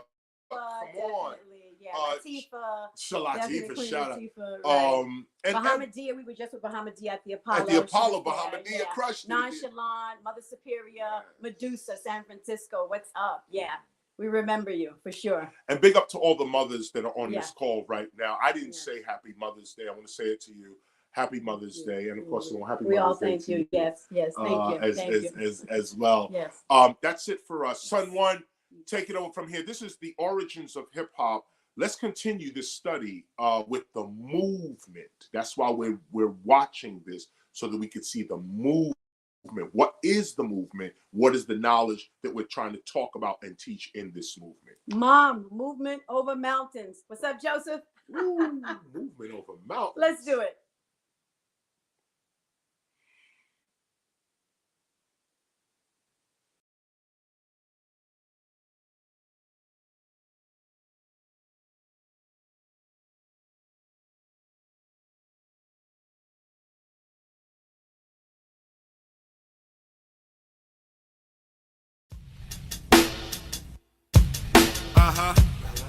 All right, bring it in right here. Do you know where Say Ho comes from? Do you know where Oh Yeah comes from? Where Throw Your Hands in the Air comes from? Do you know who invented the scratch? You don't know, but you using all that and abusing the fact that you be using our raps and redoing our tracks and telling us our music is whack. I would never treat those who came before me like that, because if it wasn't for them, if it wasn't for the Keith Cowboy, I recognize the fact that if it wasn't for the treacherous string, I recognize the fact that if it wasn't for DJ Red Alert,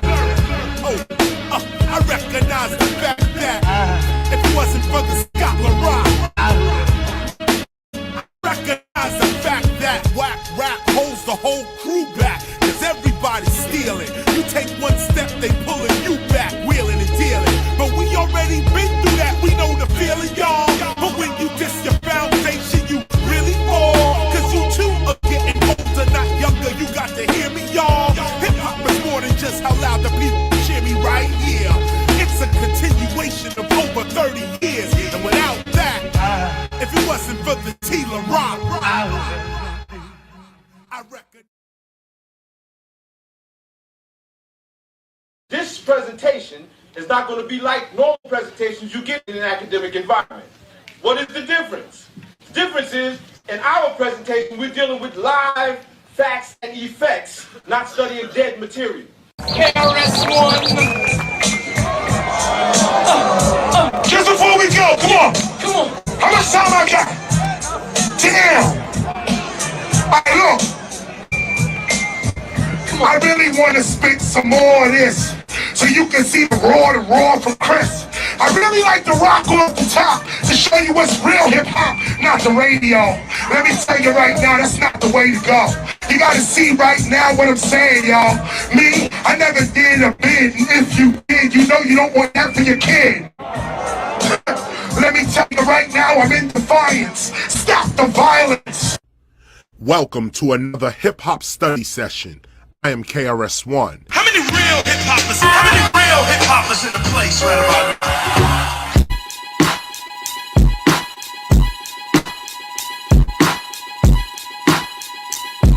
The true history of hip-hop begins with a collection of legends, proclamations, myths, and stories, important dates and memorable moments. These are the real ingredients of any history. But when it comes to hip-hop and its real history, the actual founders and architects of original hip-hop are always left out. This is why the Temple of Hip-Hop exists, and this presentation is before you now.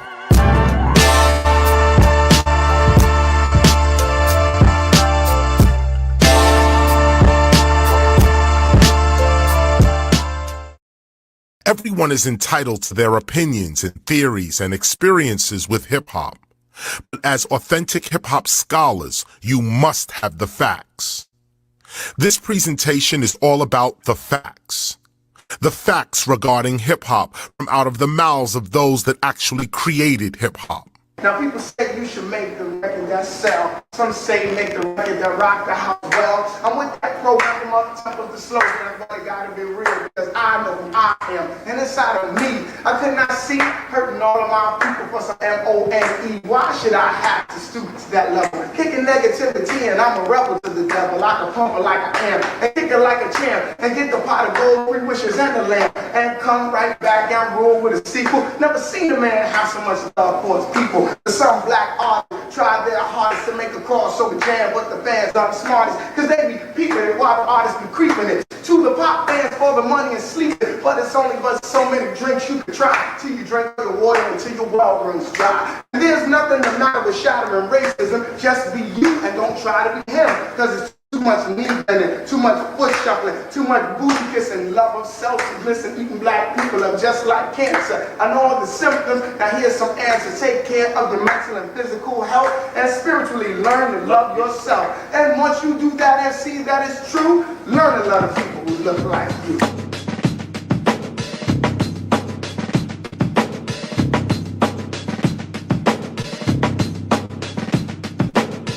Historically, hip-hop began in New York on August 11, 1973 at approximately 9 p.m. in a community recreation center at 1520 Sedgwick Avenue on the west side of the Bronx. At the request of his sister Cindy, then known as Pep, a graffiti writer and b-boy from Jamaica, who would eventually be known as Cool DJ Herc, introduced the principles of Jamaican-style DJing to the people of the Bronx. Way back in the days when hip-hop began, with Coca Rock, Cool Herc,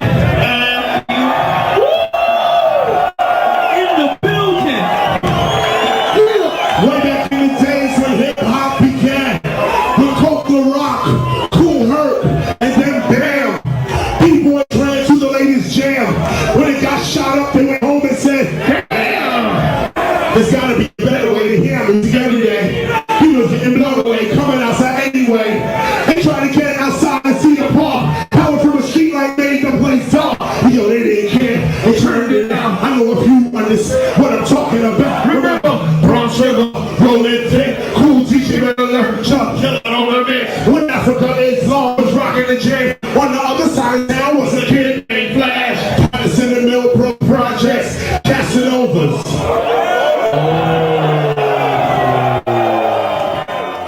Hip hop is a culture. It's a way of life. It's an awareness. It's how we think, how we move across in the world. Out of hip hop comes rap music. In fact, out of hip hop comes breaking, MCing, graffiti art, DJing, beatboxing, street fashion, street language, street knowledge, and street entrepreneurialism. Africa Bambaataa, peace, love, unity, and having fun. Originally, hip-hop began with 4 elements: breaking or breakdancing, MCing or rap, graffiti writing or graffiti art, DJing, cutting, mixing, scratching. It started there when we only perceived ourselves as a music genre, as an art form. But as we got older, we realized that that art form comes from somewhere, and we began to interpret our consciousness. Then we added on beatboxing, street fashion, street language, street knowledge, and street entrepreneurialism, because we realized that in order to live hip-hop, we were going to have to deal with the totality of who we are as a people. Hip-hop is a new nation. Hip-hop is a new civilization upon the earth.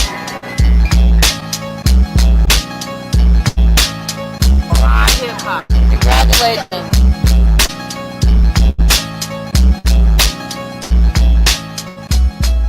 The Fugees was about to break up. Yo. I had a lie. I was like, yo, Chris, man, what you think we should do, man? He was like, yo, it's a test of your skills, man. Remember that? Yo, KRS-ONE and weighs a ton. Freak G son, and I'm a son of a gun. Black master of any trade under the sun. Talk short like razor blades under the tongue. Get up past the come, get your captain hump. Trying to breathe like Chris, collapse your lung, young chump. You can choke from the web I spun. I done cleared them out, the threat I brought. You done heard about what said I'm from, my nigga. Word of mouth, new ruler come. Y'all better bow down, here the ruler come. I'm a legend in the hood, not a hood alone. Oh, put it down, confusing some of y'all. What a keyboard gotta do with drumming all. Tooling on stage like I'm doing a seminar. Rocking on a mic, up in here with a webinar. Me and Chris, and it goes like this. Black on I'm out of Philly with the SP twist. Yeah, I'm saying in the place to the drum of the bass. Put your hands up. Get your hands up, check it out, y'all. Hip-hop is a new civilization because we've realized how to transcend the divisions in humanity. Race, ethnicity, class, religion. We figured out how to all come together. That's a civilization. We should never regard ourselves as just a music genre. Although that's powerful and positive, that's not all of who we are. We are a nation. We are a culture, a world culture. We are a civilization. Hip-hop's true history cannot be properly documented without an understanding of hip-hop's true origins. Who really knows what it is? And you start to realize who didn't know what it is. And then they try to make it cool to not know what it is. That's foul. That's self-destruction. Like, if you say, oh, it's cool, I don't know who them niggas is. No, stupid that is in music. Like Bob Dylan's never gonna say he don't know Money Waters, he don't know B.B. King, he don't know Johnny or whatever. Yeah. He's gonna be like, well, I got music because when you listen to Donny Hathaway album at the end, he's like, what are you gonna do, Donny Hathaway, after you finish this tour? Well, I'm gonna go back to school and study music. That's another dude. If you say that, I'm like, this is the music industry. So the reason that cats don't excel that much is because they still thinking they catching on to something that's the thing that make money now. It's hustle. So when I said hip hop is dead, they don't even know what hip hop is. Even some of these dudes with platinum records don't even know what hip hop is. I would be ashamed if I played rock and roll classical music and didn't know Mozart. They don't even know how stupid they look when they go, I don't know who that is. Who is Busy Bee? fact that you don't go and learn means you're a fucking idiot. Real talk. I say 2, 4, 6, 8, 11, if you with me, don't hesitate.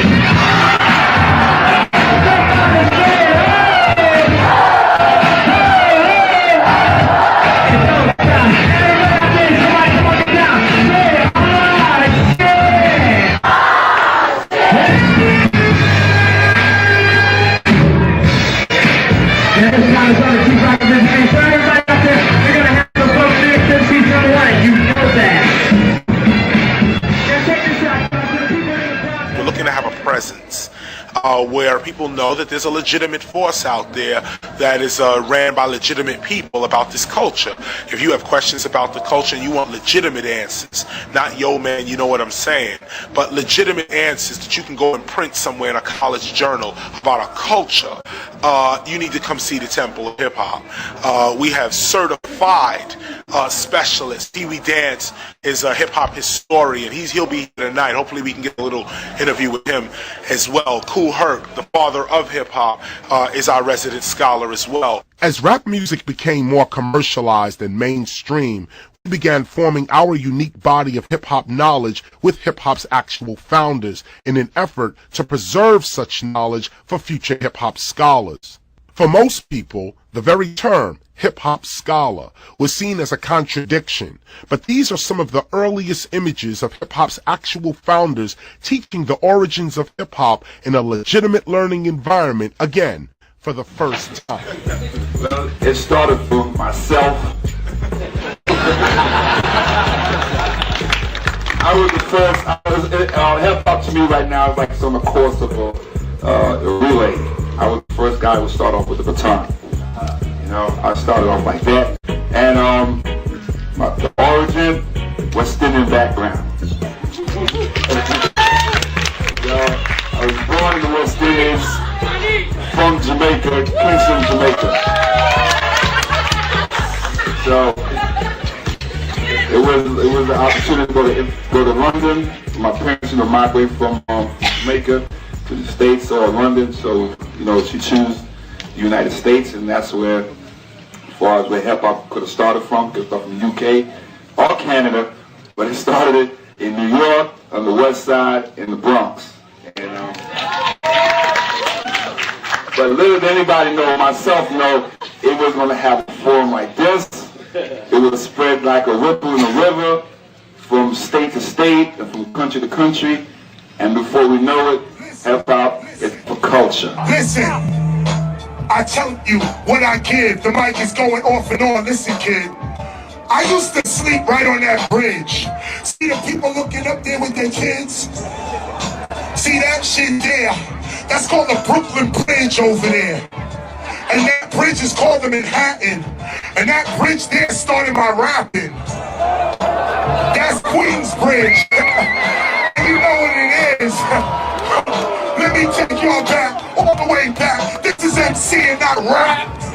And while I'm rapping for heaven, oh, I ain't gonna say that about Hot 97. Now fuck it. Let me continue to talk. KRS-ONE drops the bucket. Oh, let me come back. You right there. You recording all that? Let me talk to my kids in 2023 so they can really see an MC. That's your ancestors. Look at them. That's your ancestors. The true fans of hip hop and the true pioneers, and brothers that came from the whole genesis of the thing, because who the people that's organizing it right now are really like more or less the media and record company execs. So therefore they're making it what they want it to be, and what they want it to be is what they know they can sell. As the years rolled on and rap music became more corporate, many of us refused to allow all of hip-hop to be commercialized. This made us and our work underground. Really, hip-hop has been existing for a long time on the underground level. Being underground in the 1990s simply meant standing for something. Hip-hop was what entrepreneurial spirits flourished during these times. And brothers used to come in and just buy the tapes as we was making them. We used to copy them as the parties was going on and sell them then. And then I played there for a year. After that, I started selling them on my own street corner. And they blew up.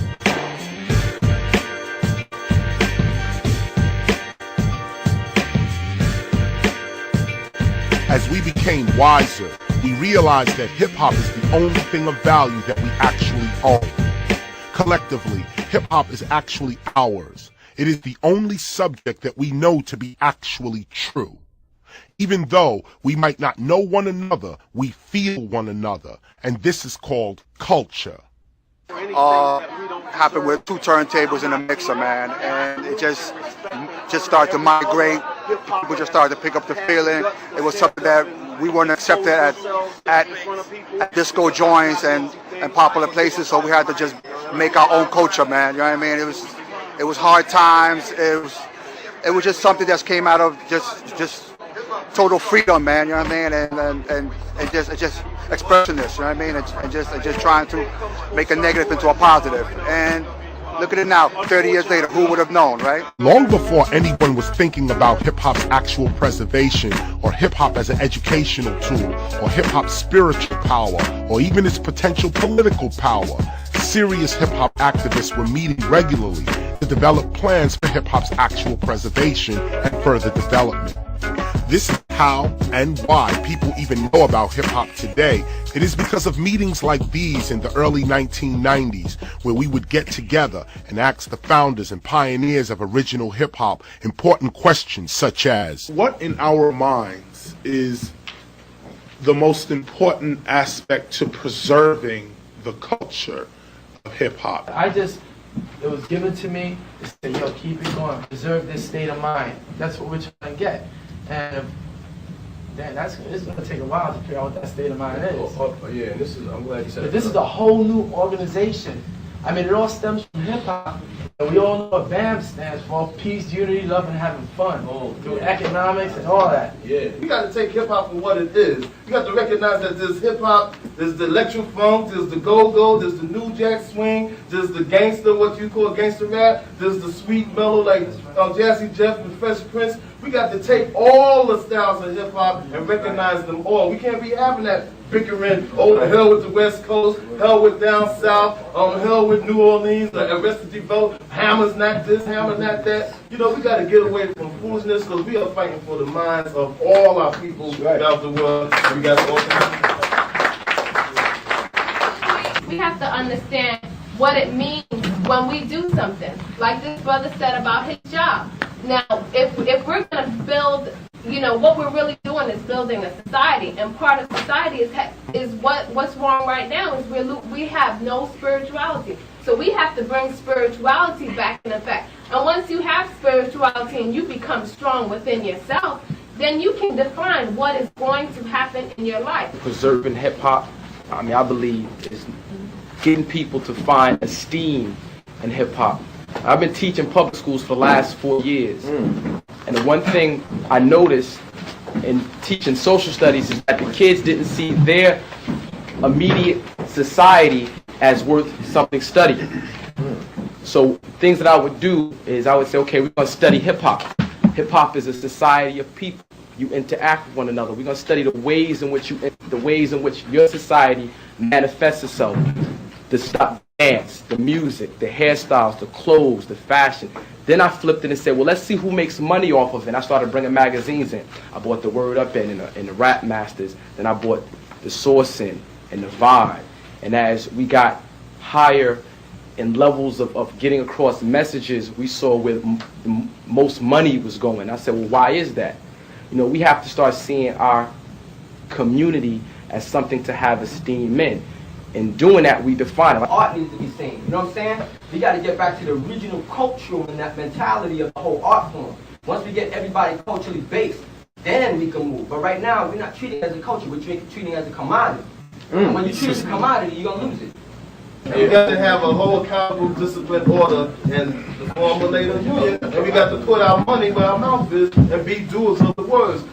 Through his organization Zulu Nation, Africa Bambaataa would end many of the gang rivalries in New York and teach the combined principles of peace, love, unity, and safely having fun as the fundamental basis for the existence and practice of hip-hop, which also included knowledge and overstanding. With overstanding hip-hop was able to further develop and give rise to Grandmaster Flash, who would manipulate the DJ mixer and turntable to introduce the arts of cutting and scratching in 1976. This is where I came into the game. Now, my science is, to every good record, there's a great part. So what I had to do is figure out a way to take this teeny tiny section where it only broke down for like maybe 30 seconds and extend it to 4, 5, 6 minutes. It took a lot of figuring out how needles work, how does the torque of a turntable work, the state of inertia to all the way up to speed, the type of needles, elliptical versus conical, the size, the grams, the tracking. Once I was able to figure all that out, I had to figure out a way to take this section and just repeat it over and over and over again. It was a 2-year period in my mother's house, straight from school or straight from work, and coming up with this science. And coming up with it, I'll never forget when I first displayed it in the parks, I said to myself, well, I'm playing the most climatic part of these records. So if I can figure out a way to just keep playing them one after another without you being able to tell, I'm going to have you going crazy. So I'm like, okay. So when I went up in the park and I tried this and I did this, the audience was doing exactly what you're doing.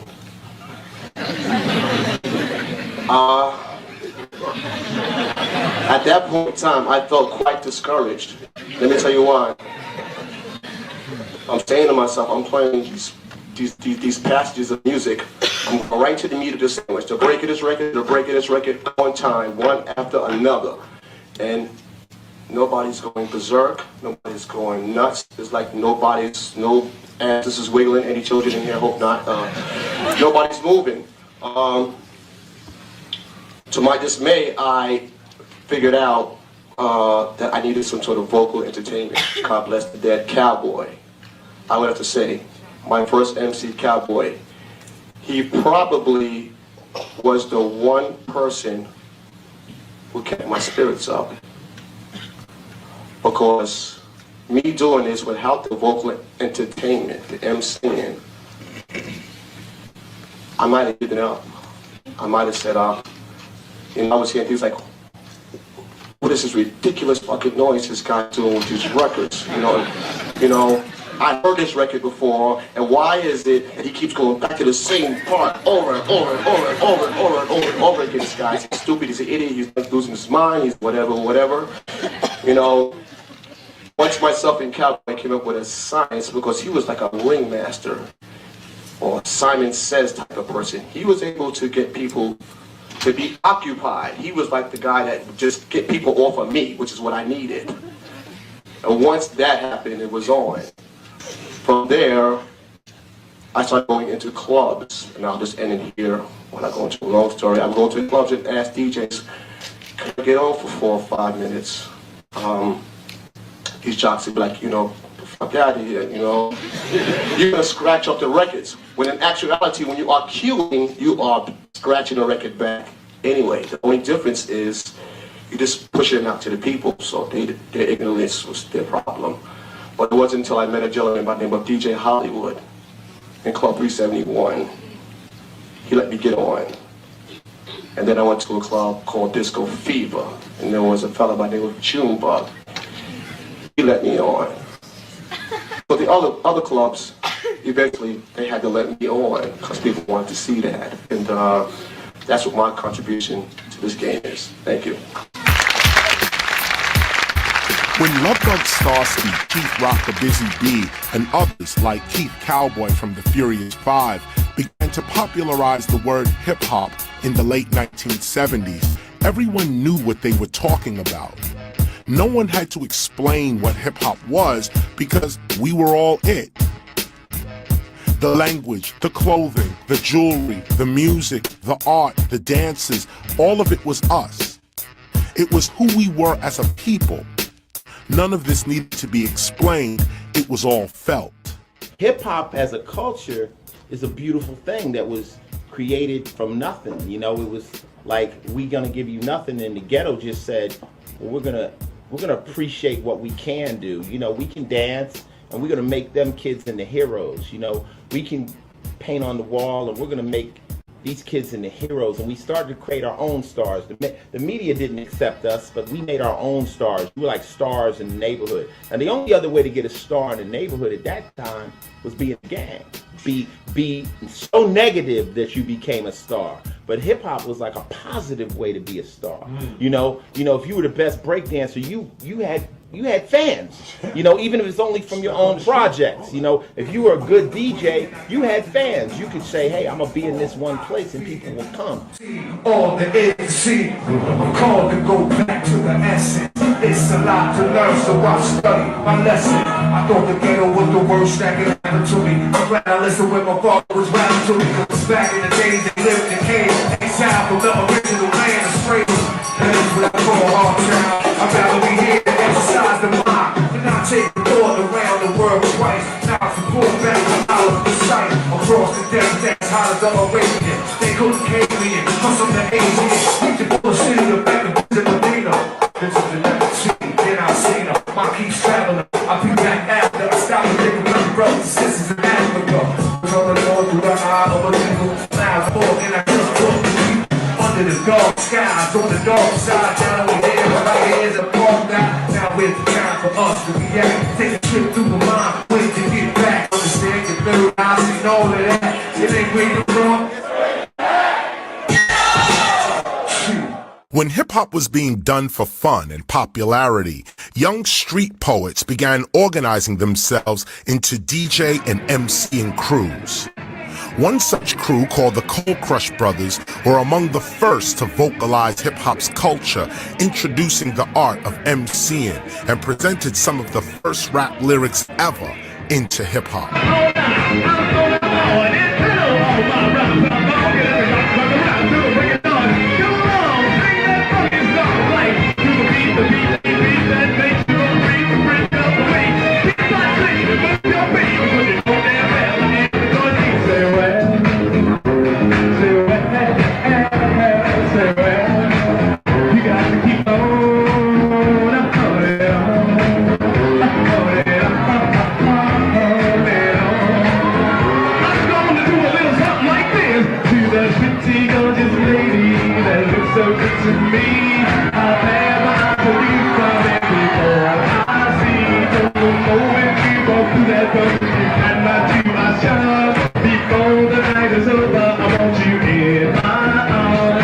From 1973 to 1979, hip-hop was practiced as a way of life.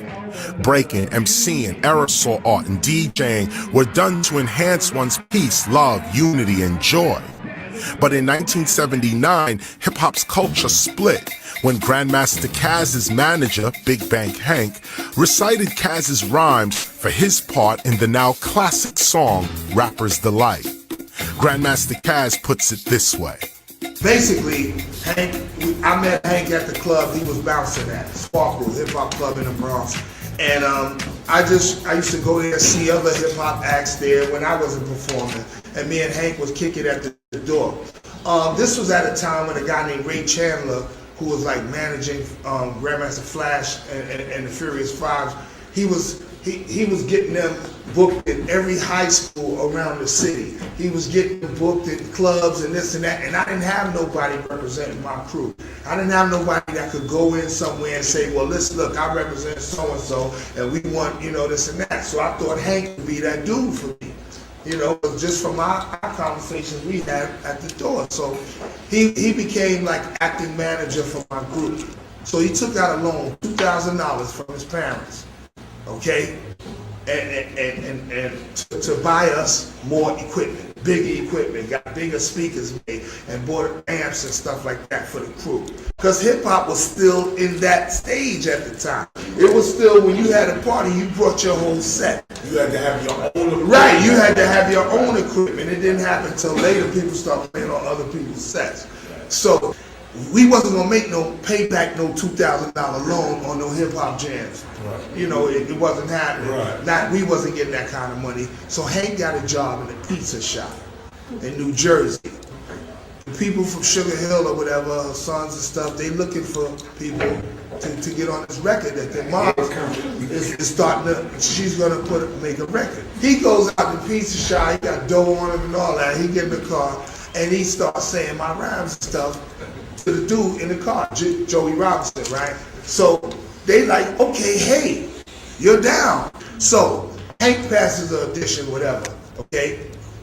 Comes to me later on, he's like, yo, Kaz, listen, these people want me to make a record. I'm like, what? A record for what? What, you know? Yo, this lady, she's you know, starting a label, and she want to make a rap record, and she got 2 guys, and she, you know, she want me to be the third. She want to be 3 of them. And I'm like, what? You don't even MC. You don't rap. What you gonna do? He was like, well, yo, I'm gonna say some of your rhymes. Oh, God. So,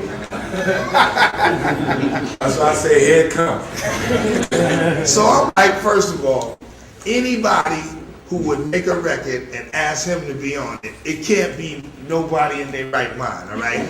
It can't be no real record. It can't really be going nowhere, okay? And then my second thought is, well, why you didn't tell him about me? You my manager. If somebody wants you to make a record and you my manager, you won't get in the car and start saying my stuff. 2 months later, now this is the boombox days. This is when everybody walking down the street got a big ass radio on their shoulder, okay? Every station you turn on was playing Rapper's Delight, was playing this song. Now me, I don't got people around me saying, yo, you need a lawyer. You need to go do this and that. There's copyright, this and that. There's a royalty, this. Nobody around me knew nothing like that. We wasn't in the industry. We was in hip hop. We wasn't in the music business. And I still waiting. No, I'm not even waiting. I'm not waiting for nothing from them because mine is gonna come from me deserving it. That's what I feel like.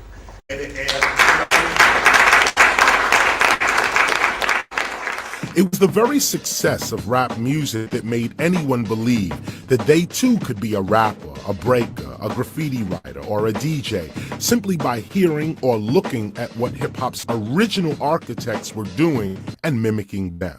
And another thing about it is you could study hip-hop right now and still meet the people who made history. All these people aren't dead. You can meet philosophers like Nas. You can meet philosophers like KRS-ONE. You can talk to Ice Cube. We're still walking around and breathing. All right, bring it in. Right here. Do you know where Say Ho comes from? Do you know where Oh Yeah comes from? Where Throw Your Hands in the Air comes from? Do you know who invented the scratch? You don't know, but you using all that and abusing the fact that you be using our raps and redoing our tracks and telling us our music is whack. I would never treat those that came before me like that, cause if it wasn't for them, if it wasn't for the Keith Cowboy, I recognize the fact that if it wasn't for the treacherous 3, I recognize the fact that if it wasn't for DJ Red Alert,